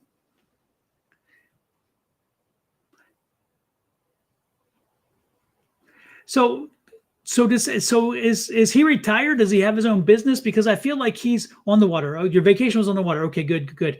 Yeah, okay, super. That makes sense. But so is he retired or is he working for himself? Because I really feel there's some flexibility of schedule, and And do you guys spend again time? I'm getting time. I'm getting time. Flexibility of time. So is he so high? Is he retired, or is he at a point where he has a lot of flexibility in his schedule to do things? Um, is he around the house too much? I'll put it that way. It's like sometimes it's great to when you retire, but it's like, okay, you're around the house a little bit too much, and I need a little time, a little less of you kind of energy. I'm not saying that's your case. I'm saying, but that's what I was kind of. It's like that's what I'm talking about, the flexibility of time. So again, is he retired, or does he have very flexible schedule with work?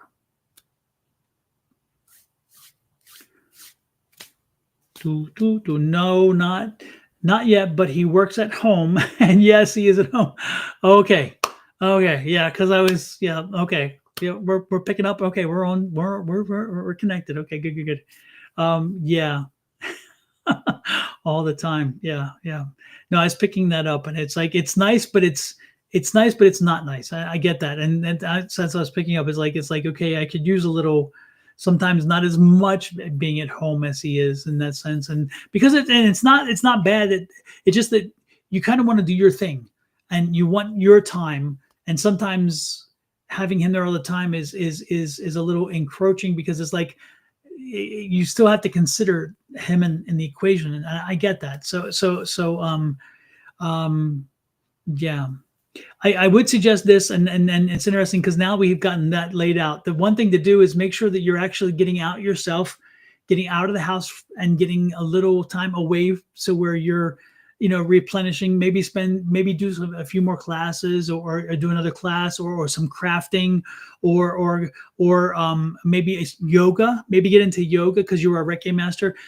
Maybe you getting I don't know if you do work at home, but maybe you should look at a place where you can go for one day a week and do Reiki there, because I'm seeing you in a set. It's like a studio environment where you're doing Reiki elsewhere. I don't know if you're even doing Reiki right now, but I'm getting the energy that you are.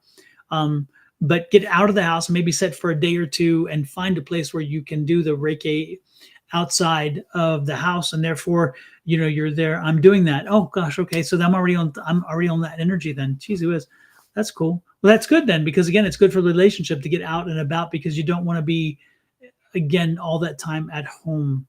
Then are you okay? So then now it's taking me a long time to get down, because they're leading me to this trail. So the question is, are you not as busy as you want to be? Because I'm getting, again, it's back to that 2 days a week. Are you not, or a few days a week, whatever? But the point is, are you not as busy as you want to be? And are you marketing? Because I'm talking social media.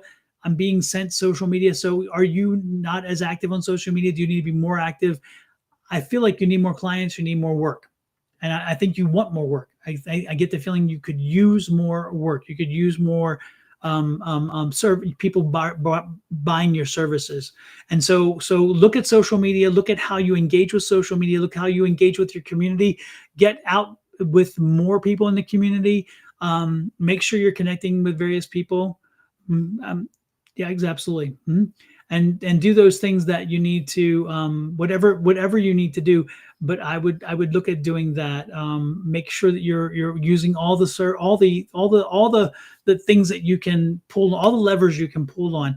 What I'd also suggest is reaching out to different groups like Missy's Mysteries. I don't know if you know Missy over at Missy Cipriani. I think your name is. Might be the last name might be wrong, but look at Missy's Mysteries. Missy's Mysteries has a psychic fair once a month, and they always have a Reiki healer, and it's not always the same practitioners each month. You may want to reach out to Missy and say, hey, I've heard about your fair. She has one coming up on the 20th or 22nd. No, I understand it, but they live with you, but that doesn't mean that they have to occupy your time. What I'm saying is you can get out of the house still. So what I'm saying is go reach out to Missy's Mystery. It's in Scottsdale. It's on Scottsdale Road, just north of Shea Boulevard, and maybe reach out to Missy and say, hey, if you're doing a psychic fair, they're doing one in September. They do one every month. She'll add you to the list. That's crazy because I just went into her shop. Oh my gosh, that's crazy. Then that's good. I love it. I'm really picking up your energy because you're one step ahead of me. All the things that I'm picking up here, you're already there. So again, we are connected, which is great. Focus on social media, but it's interesting, Angie, you missed this, but I was just talking about to Melanie to reach out to Missy and Missy's Mysteries. Oh, I And heard everything, Don. You know I don't hear yeah, much. that's crazy because I just went to her shop. So talk to Missy, reach out to Missy, ask her if she can be, you can be added. Spirit sent me there. Absolutely, there you go. I was just saying to her, I was like, she's one step ahead of me with everything because my mind is connecting to all these things, which is great. So it's like I'm picking up her psychic field. You're great energy, Melanie, because you're putting it out there, which is wonderful. But what I would suggest to you is reach out to her though and say, hey, I was just there, can I be added to your vendor list? She may want you to come in and talk with her a little bit to get a feel for it. Or if you talk to her, then you probably already had that connection, which is great. But she brings people in once a month, and I just received an email today. I think it was today or yesterday from her planning for the one in September. I can't be there because I'll be in Mexico City, um, and I told her that, and I'm often busy, it seems, but reach out to her and have her as one of your sources to get out there and be out there with people, and you'll love Missy and her husband, fantastic folks, and they're very supportive of our community. But start doing those things. Get yourself out there in the community. Get out there in the psychic fairs. Get out there and do these various events at these different organizations and these places. Also, in Peoria at the Spiritual Place of Wisdom, they do one every month or two. Get out there and do it. But that's what I would suggest to you. Continue to get out there and do that. Build your service, but start using social media more. Get yourself out there. Make sure people are there, and I think you'll be great. I talked to her husband, not her. Stayed in the shop for an hour. Yeah, he's a good guy. He's a really good guy. So yeah, keep working on that. Build that. That's where I'm being drawn. Get yourself. Give yourself your own community, your own business, your own work, but focus. It is your business. It's a business. So make it a business, work it like a business, dedicate the time, get yourself out of the house if you, and so forth. And you'll find that, this will grow and you're where you need to be. Because again, you're putting off this energy and I'm picking it up. So we are connected. I know that this is where you should be because you really can put out energy, which is great. Anything you have, Miss Angie, for her? Two things. One, K Weezy, make sure you come back next week because there's something about a girl that I see. I just don't have time to get into it tonight. And then Miss Melanie, I see you with two women, one on each side of you. Are you thinking about doing a partnership with somebody for your metaphysical business? Or why do I see the two ladies? Like I see one person on each side of you. So I either feel like you're thinking about doing a partnership because they're showing me the Three of Pentacles, or you're thinking about going on a girls trip because I see you by the water. And maybe you're thinking about doing a retreat, but I see some kind of collaboration with two other ladies. Is that true? That's how they're showing it to me. They're showing me one lady, one on each side of you. I feel like one lady maybe a little bit older than you and a little bit more. That is what everyone says. I don't know. I think that's for you, Don. I think she's answering one of your questions. I feel like one of the ladies is a few years older and she may have a little bit more experience metaphysical wise, but I feel like you three are thinking about going into business together for some reason, because I see you with two ladies walking together, and I feel like you are collaborating.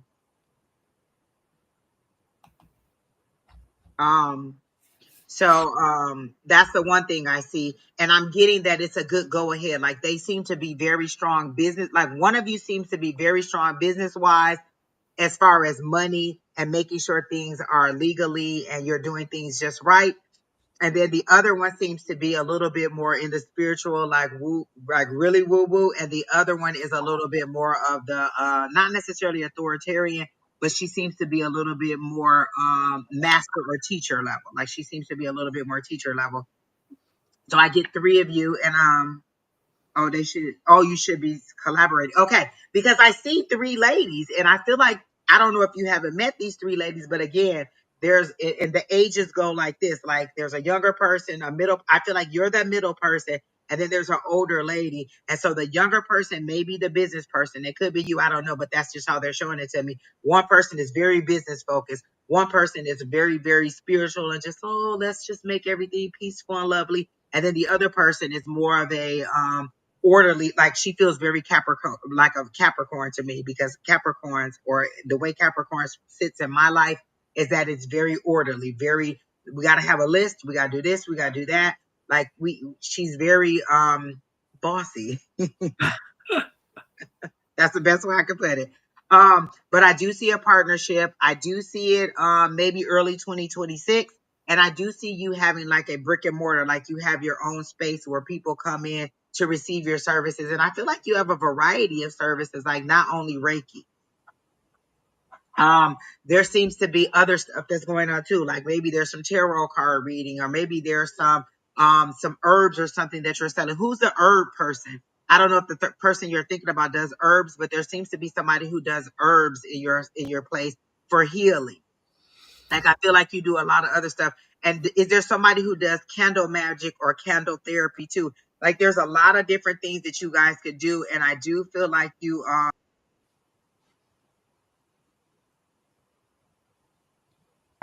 oh, you're a Capricorn, so maybe are you the bossy one? I'm the bossy one. So I mean, that's not even, you are very much it's gonna be, I feel like it's gonna be successful. I feel like it's gonna be early 2022, like that first quarter of 2022, that you'll open it. I feel like you'll find a storefront, and I feel like you'll have a variety of different modalities that you two will work on. It'll be very successful. You guys seem to be at a point in your life where you know exactly what you want. There's no nonsense, and everything will work out fine. Make sure the paperwork is good and clear, and that everybody's getting their equitable or what it is they think they need from the building. But I see a lot of success for you in that in that right. Did she say she had kids? Like I know she has a husband. Do you have a daughter? Kid and granddaughter and granddaughter. I think Okay, she's. 'cause I feel like one of the children, and this feels like a younger child, not an adult child. This feels like a younger child, six to 10, somewhere in that range, who also has abilities that you need to nurture. That may be the This is granddaughter. Yeah, okay, this is a younger girl. Nice long kind of hair. She doesn't really wear it curly. I feel like it's kind of just long like this. Like she just kind of wears it long and straight. And and she I feel like she has ability, right? And you need to nurture those abilities. And she's interested in it, and maybe you haven't approached it, or maybe you have, but it's a conversation that you two could share, and it would be nice.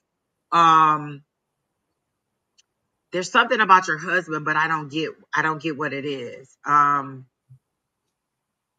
Did he just have a cold or COVID or something? Did he just have something? Because I get like him coughing. So I feel like maybe he's a little ornery when he gets sick a little bit. I know you said that he gets on your nerves, but he seems like he's a little bit ornery when he gets sick, because I feel like he's coughing and you're like making him soup, and the soup isn't hot enough. It doesn't taste right, or this like he feels a little bit ornery, but he really does love you. I get that he really does love you. Okay, very much he does. So I feel like he's when he's not sick, I don't feel like he's cranky. But when he is sick, he's a little bit cranky, and he like steps on your toes. But I get that he really does genuinely love you. Like he really couldn't imagine his life without you. He seems very, very like you two seem like this. Like you really seem like you really love each other. Um and um and they keep showing me his belly. Does he have a little bit of a belly? I saw that too. Oh, He's throat. He has a little bit of a chunky. belly. Okay. Yeah, he's a chunky guy. Is what I was picking up. Okay. I I don't know if it's the case. I'm just saying that I felt that Melanie had to But tell. that's how they show it to me, Yeah, like he has a little bit of a belly. yeah. Okay, yes, when he's sick. You may want, and I don't know if he was recently sick, but you may want to, I don't know. Like, I don't feel like it's a bad thing, but you may want to, like, it's more than just a cold. Like, it's more than just, oh, we can sit at home. He may need like an antibiotic, or he may need like a steroid or something. So you may, whatever it is, he does need a doctor intervention. But again, not anything horrible. Just head it off before it gets thin. You said something about his throat, and yes, he has a belly. Okay, Don, we were right. Throat and voice. Okay, so I feel like you should just go in. I don't know that it's like I don't know what it is, but it's something that needs a little bit of a medical attention. Again, not serious, but just a little bit, maybe like an antibiotic, or maybe like a steroid, or just something. So just he should go to the doctor and get that checked out. But other than that, I think that everything's fine, and everything seems really nice. I like your energies. Like her energy is really, Great energy. yeah, just happy and joyous. Like I feel like just like I just see like a field of flowers, like white little flowers in a field, and I just feel like the joy of it. Like you really are grounded. I feel like you are definitely grounded. And there's something about the moon that you do. Like you have a very strong connection to the moon. Maybe you do moon rituals, or you're very respectful of the moon energy. Like I really feel like you tune in very well to that, and it heightens your Reiki abilities too, Yeah. right? So I feel like yeah, I don't get any bad things for you. Do you have Christmas plans too? There's something about Christmas and the snow. So if you're in Arizona, there's probably no snow, but are you thinking of going to a cold place for Christmas? Or are they just showing me that it's Christmas? Like I feel like there's a trip, but they're showing me snow on the ground. So I know that it's Christmas. So I don't know if the snow is just to show me that it's that time of the year, or you're going to a place that's cold, but I feel like you're going somewhere for Christmas. You're out back watching it. And the It's storm. warm here, huh? Oh, moon and the storm. Oh yeah, I'm enjoying the rain outside too. I feel like I should walk outside bare feet and just kind of step in that rain that's out there It's or raining. something. It's raining right now for me. Oh, That's why I had to close the door. I don't know. I have to It check was it out. thunderstorms for a while. That's why I kept muting, because it was the thunder was loud and Brandon was loud. But now it's raining. It's so slowed down considerably. And so Mhm. and there's a nice breeze. I'm loving the breeze. Yeah. And then oh, your son is in Colorado, because I see you taking a trip in the winter for Christmas or something. And that seems like it's gonna be a nice time, and you're gonna have a pretty much a good, you're gonna have good fun. You need to come up with some Reiki specials or some kind of service specials for the holiday. Like each season, you should have a special that is going on where you give a discounted service, or you just run some kind of service. So whatever next holiday is, you need to do some kind of service. Like even if it's a Halloween special, like, you know, a bootacular Reiki session, or just cleanse your whatever auras or whatever you want to do. Like you need to follow the holidays, seem to be something where you need to offer specials, and you would make a lot more money. You would And make gift a considerable certificates. amount of money. And gift certificates. Oh, you got family in Utah. So you're going to a cold place. I do know that. And it does seem like in the winter. I'm not really getting anything on your father-in-law at this time. No, I'm not really getting anything about him. But let me see. Is his name Harry, or who's Harry? You'll do the Reiki specials. Good. Who's Harry? Is there somebody named Harry or Larry or something along that line? Because he'll be fine if that's who you're worried about. Harry or Larry. Harry is what I heard, but it could be Harry, Larry. But I feel like he's gonna be fine. You type so fast. I love it. You're really keeping up with the chat. I Responsive, like yeah. it, Melanie. Oh, yeah. Don't Is forget she next to everything just rocks down, or everything Miss? just rocks. Tina's Oh, class, okay. you said, yeah. Oh, okay. Yeah. And don't forget gift certificates. Make sure you have good gift certificates. Oh, Larry's the Larry is brother-in-law. your brother-in-law. Got it. Okay, he's fine, because they're saying I heard. I thought it was Harry, but it must have been Larry. He's fine. Larry is fine, but you said father-in-law, so maybe. The Oh, father-in-law, I guess, is Darnell. Darnell. Well, maybe he's fine, because I heard Larry, but then I heard he's fine. So maybe the father-in-law is fine too. Like you're worried about it, but it's not as bad as you think. I don't feel like you know how we hear something, we're like, oh my gosh, I hope it's not this, or oh my gosh, is that, or but like we take it along this long line, and I don't feel like it's that bad. Like it's age related stuff. Like, oh, okay, like I got frozen shoulder, just old age. I don't feel like it's a serious thing that is going to cause any long, like it's going to cause any serious medical issues. And again, I don't diagnose, but if I heard he's fine, like it feels like it's all good. Okay, so that's what I got for you, Miss Melanie. Melanie, also speak to Julie Curran.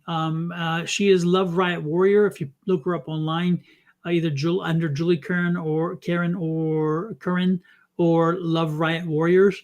And you should talk to her and have her maybe consider interviewing you for her Wednesday show, one of her Wednesday shows. Therefore, giving you exposure because again, she reaches a lot of people too. And so, and she loves interviewing all kinds of people. So you may want to speak to her. So she's also in Monday night class. She doesn't always go there, but she's often there. So, and if you need to reach out to me or to Tina to get her information, you can reach out to either one of us and we'll give you her information. But reach out to her and she'll probably figure out a date in which you can have her she'll interview you She'll be live on Friday too, Don. Oh yeah, that's right. Yep. Oh, Yeah. she caught her show this week. Okay, that's who. Yep. Well, there you go. Reach out to her. There you go. You all the way in there. I'm telling you, yeah. So that's great. So yeah, that's for sure. That's good.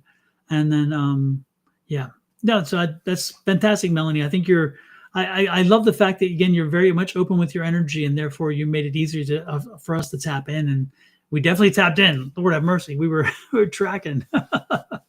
Oh my gosh, I love her energy, and I love ending with her. Like it was just so easy breezy, and her information was just pouring out. Like, but I feel like a lot of this she knew, and it's just confirmation from us. Yep.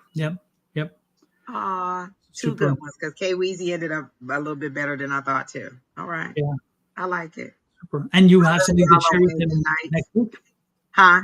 And you'll have something to share with him next week. Exactly. Yes, I do have a message for him for next week. So K Weezy, come back. Yeah. That's a cliffhanger, everybody. Exactly. Tune in next week. Exactly. Same about Tom, same about China, or close. Well, we might be on time next week. Exactly. Unless I had them Powerball numbers. Let me go and check and see if I won. Exactly. Then we'll be meeting at the center. Listen, I will be. I don't know where I'm gonna be. It's gonna be on the beach, though, probably. It is pouring down again, so maybe the rain is coming your way, but it is pouring down right now. It's amazing for people who don't know how the valley works here in Arizona. Angie can have rain and I can have sunshine. It's just at the very same time. It just, you never know in what part of the valley. You can be neighbors and your neighbor can have a different weather pattern than you. It's just very strange how living in the valley, the weather pattern is just so weird. So weird. My mother-in-law lives 4 miles at most from here, 3 to 4 miles, and she'll talk about how the winds were terrible and the rain, and we're like, we didn't have any of it, none of it. It's crazy. 4 miles away, not a single bit. Or we'll get the rain and she doesn't get it, and she's like, "What rain are you talking about? The one yesterday." We never. Yeah. That's and I love it. We've had a lot of rain this season, Don, so I like it. This season has been a lot of good rain. Absolutely. Good night, Melanie. It was nice meeting you. Yep. You might see me in class Monday night. I keep saying I'm going to go back. I want to go see Miss Wendy and just give her a hug. Yeah. Well, I didn't want to go this past Monday because it was the first Monday. Red light cabinet, Yeah, that cabinet thing doesn't. I swear I'll be all set to go, and then it'll be 5 o'clock. I'll be like, okay, I got 2 more hours. Then it'll be 6 o'clock. I'll be like, oh my gosh, I got another hour. And by 7 o'clock, I'll just be like, you know what? Conked out. Or conked out. Yes, definitely. I'm gonna do it. I'm gonna make it because I do love it. The energy in there is amazing. It is, and the folks there are just good. It's always a good group of people, which is nice, So absolutely. Oh, she said her and Wendy went paddleboarding. Oh, very cool. I love Miss Wendy. Yeah, Wendy's a sweetheart. She's a sweetheart. We like her very much, and she was just on Julie's show too. Yeah. Look, Miss Julie has everybody on the show. Yeah, that's the place you want to be. Yeah. Even Dom was on there. Even I was on there. And I don't do many. Well, I used to not do many shows. I guess I'm getting back to it. I don't know. Well, with that said, though, we're out of here, folks. Thanks for popping in very much. We're going to get out of here the same way we got in, by popping up a screen image and putting on our music. This is mine and Angie's specific intro and exit music, and we enjoy it. That's why we play it a lot. I love it. So before you head out, make sure you hit the like, share, subscribe, and follow buttons. We would appreciate that. But until next week, have a great one. Miss Angie, have a nice weekend as well. Any plans? I will try. I don't have any. Do I have plans? No. Unless somebody call and invite me out, I don't think I have any plans. My friend did mention happy hour at this one place that we like to go to. So I'll see if she does that. But other than that, I don't think I have any plans. Yeah, I don't even. I just let Ed tell me where, when, whatever. It's. And I wouldn't even mind that. That's what I said. It is. Just say, let's go. Let's beat it. Look, be dressed and ready to go.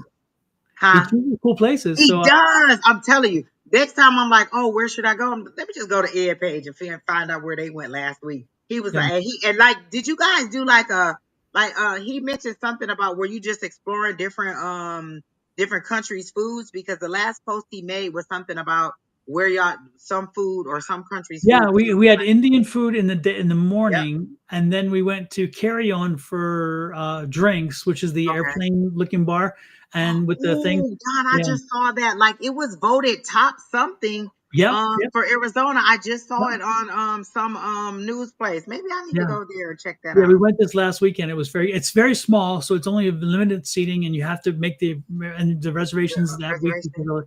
But it's kind of cool. It was very cool, actually. It was neat. And then and after that, we Is went it to. only drinks and like drinks Oh, and they like had some little niblets too. They had oh you, liquids? Okay. you can choose the drink option or the drink and food option. You Okay, choose it okay. and you get your Yeah. ticket. Yeah, and they give you like little. You go in, you get this like your plane ticket. It looks like a plane ticket, and all that stuff is very cool.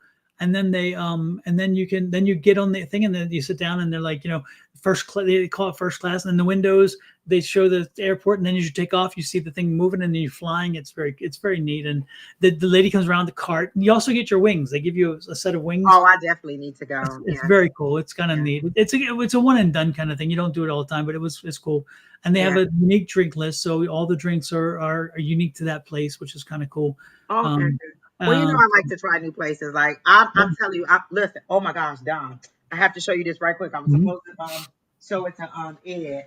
This that. Remember when I went to that fundraiser y'all had, and this Oh my yeah. little plant. Look, it's done grew, Don. Oh my Remember it was God. in that little bitty thing. Look at it. It's so big. I was Nice. like, let me take a picture and send it to Ed so he can see that my Yeah. baby is surviving. She's That doing was at the garden, right? yes, and it was so little, and look how tall it is now. It's doing It's so very good. cool. That's a Yeah. nice succulent. That's a cool succulent. Yeah. Yeah. I was So like, I then we have to went. take a picture and show Ed. Huh? Yeah, we went from the Carry On then to Latha. It's a African restaurant, and I think it's like a mixture of a few different African countries, the Uh-huh. different foods, and it was really good. It was in the old historic area where the little historic houses are by ASU Mhm. downtown, and it was good. The food was really good. We enjoyed it very much, and the Okay. flavors were just bursting. I had lamb chops. Oh my goodness. I'm telling you, they were delicious. Down by ASU? Yeah. Downtown ASU. There's like a little village of old historic built houses, and it's called like History Park or whatever. It's by the Science Center. It's close to the Science Center, Okay. All but it was right. very good. Yeah, that place was good, and it was a good food there. We went there, and it was nice. And you know Listen, what we I got? always end on food, Don. Yeah, and then it's interesting because they have a little boutique, a little shop there that is items from Africa, and one place, one of the things they had there in there was moringa bars, chocolate moringa for energy, because moringa is energy. Oh yeah, and so Did you I eat bought it? two. Oh, of course. I bought two of them. They're two different kinds, and I bought them both. And so I'm like, oh man, they let you try them while you're there, which is nice. So I got a chance to try them. I'm like, this is actually very good, and it's Oh, another way to definitely. eat moringa. So yeah, Okay. I'm definitely gonna have to try that restaurant and the carry on. I'll go by myself if nobody else want to go, but I'm pretty sure my sisters or my friend Andrea will want to go. So maybe I'll do that. But I really want to go to the carry on. So maybe I'll do that this weekend. We could just pop in there for drinks and then oh, no, you can't pop in. You have to, because what happens I is, mean, well, yeah, do you make reservation a for that. reservation, and then you Oh, have to because you said show they up. have light snacks too. So maybe I'll Yeah, look it up. I'll yeah, smoke it they have so they have you, like, if you're gonna 5:30 to reservation, then they bring people in, and everybody sends out, and then they bring them all in, see them, and then they shut the doors, and then you're there until 7 when they land the plane. Oh my gosh, that is such a neat idea. Yeah, Okay, definitely. I'm gonna look into that. That sounds fun. yeah, I definitely like that. Okay. All right. absolutely. Yep. So I don't know what we're doing this weekend. I cannot say for sure. I do not know, but I'm sure that we have something planned. I'm sure. Listen, it's better to have to anticipate the goodness of something than just be like, oh, we ain't doing nothing. So, Exactly. And then I'm working still on Liam's book because I'm getting so close to getting it done again. Remember, I had to tweak it because of the proof came in, it was all messed up a little bit. So oh, the was it the colors? the images themselves were adjusted a little bit up. Oh, And so it showed me that I'm going to have to put in some bleed on both sides of the page. So therefore, oh, okay, it'll still not look funky. So yeah. okay, all right. And you were also thinking about doing other languages. Yes, Spanish. It could be a Spanish version too. Yep, yep, Oh my yep. gosh, I love that. Oh my Yeah, gosh, he could be like, when they say bring a book to school, my grandpa made this for me. exactly. Yep, yep. He That can. is He can bring his book. amazing. I love that. Yeah. And folks, when I get it done, I'll show everybody. I'll bring it on here because I didn't bring it down here. It's upstairs. It's or is it? Yeah, I think it's not here, so I can't show it. But some people have already seen It's it. But such a cute book. It's an alphabet book for his grandson, and it is so cute. And I like that you were able to incorporate family names in the and listen, the yeah, cutest picture is a picture of Don that he made of himself. So Don put himself in the book and he's so cute. I love it. Oh my gosh, you guys have to see this book when Don creates it. I don't even have no kids, but I'm gonna order it. yeah. Let me see. I can pull that image up. This is it here, and let's see. There you go. And I should be able to share that image. Let me see if it'll let me do it. So I did that. Um, Window. Yeah, here it is. Yeah, doesn't that look just look? Doesn't it look just like Don? Oh my gosh, that is so cute. Yeah, that's It is so cute. that's I the love it. Oh my gosh, Don. yeah. It was such a fun experience, but it was meant just as a way to give my grandson something special because again, I thought it would Listen, be there's great. nothing more And special than that. A book with his name in it and all the people that he loves. Like he could be like, that's, grandpa, that's grandma, that's blah blah. Like to see that, these are people that are in his life. That is amazing. yeah, and this is the folks. This is the actual cover of the book. I'll show you that one more thing, and this is the cover of the book. Oh my gosh. And it does remind me of him. Oh my gosh. That is so cute, Don. Yeah. So yeah, did that actually? I think that is that wasn't the cover. I'm sorry. That was the first edited version. But what happened is I'll have to show you this because when I did it, I wanted to add the animals into the cover to Oh, make it okay. the zoo. And so I edited that page even more. And this is what I came up with. Oh, okay. Oh, that is better. I do like that, Don. Yes, I do like it. Yeah. So you bring the animals in.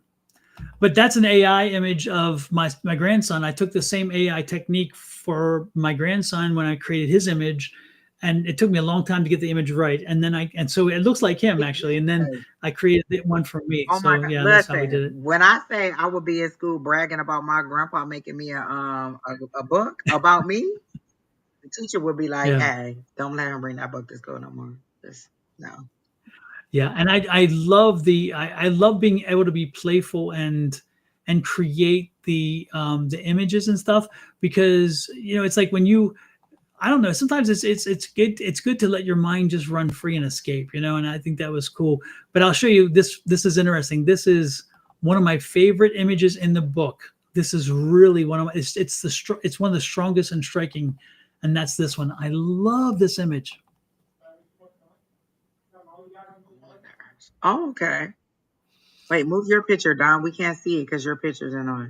Or your face is in the way. You're in the way.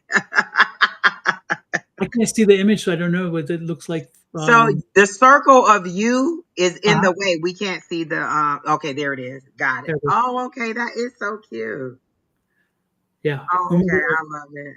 Oh, she's the cutest of all the things that I've done on this. So yeah, I I love it. That is cute. so anyway, I just thought I'd share that. Yeah, that's kind of I cool. love it. So talented and such a gift that never, you know what I'm saying, that goes on forever. Yeah, and he's 2 years and 4 months, so he's starting to learn his alphabet, and so this is the perfect thing. Perfect. I love it. I love it. I love it. All right, well, I'll let you go, Miss Angie. Thanks everybody again for being in. We appreciate it, and this time we are actually out of here. I promise. See, Have a good one, everybody. Let me put the music on too. Let me get the music ready. Here we go.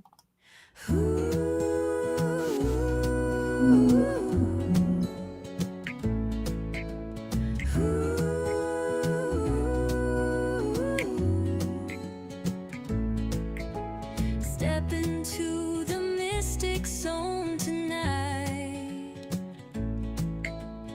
Dawn and Angie shining bright with tarot cards.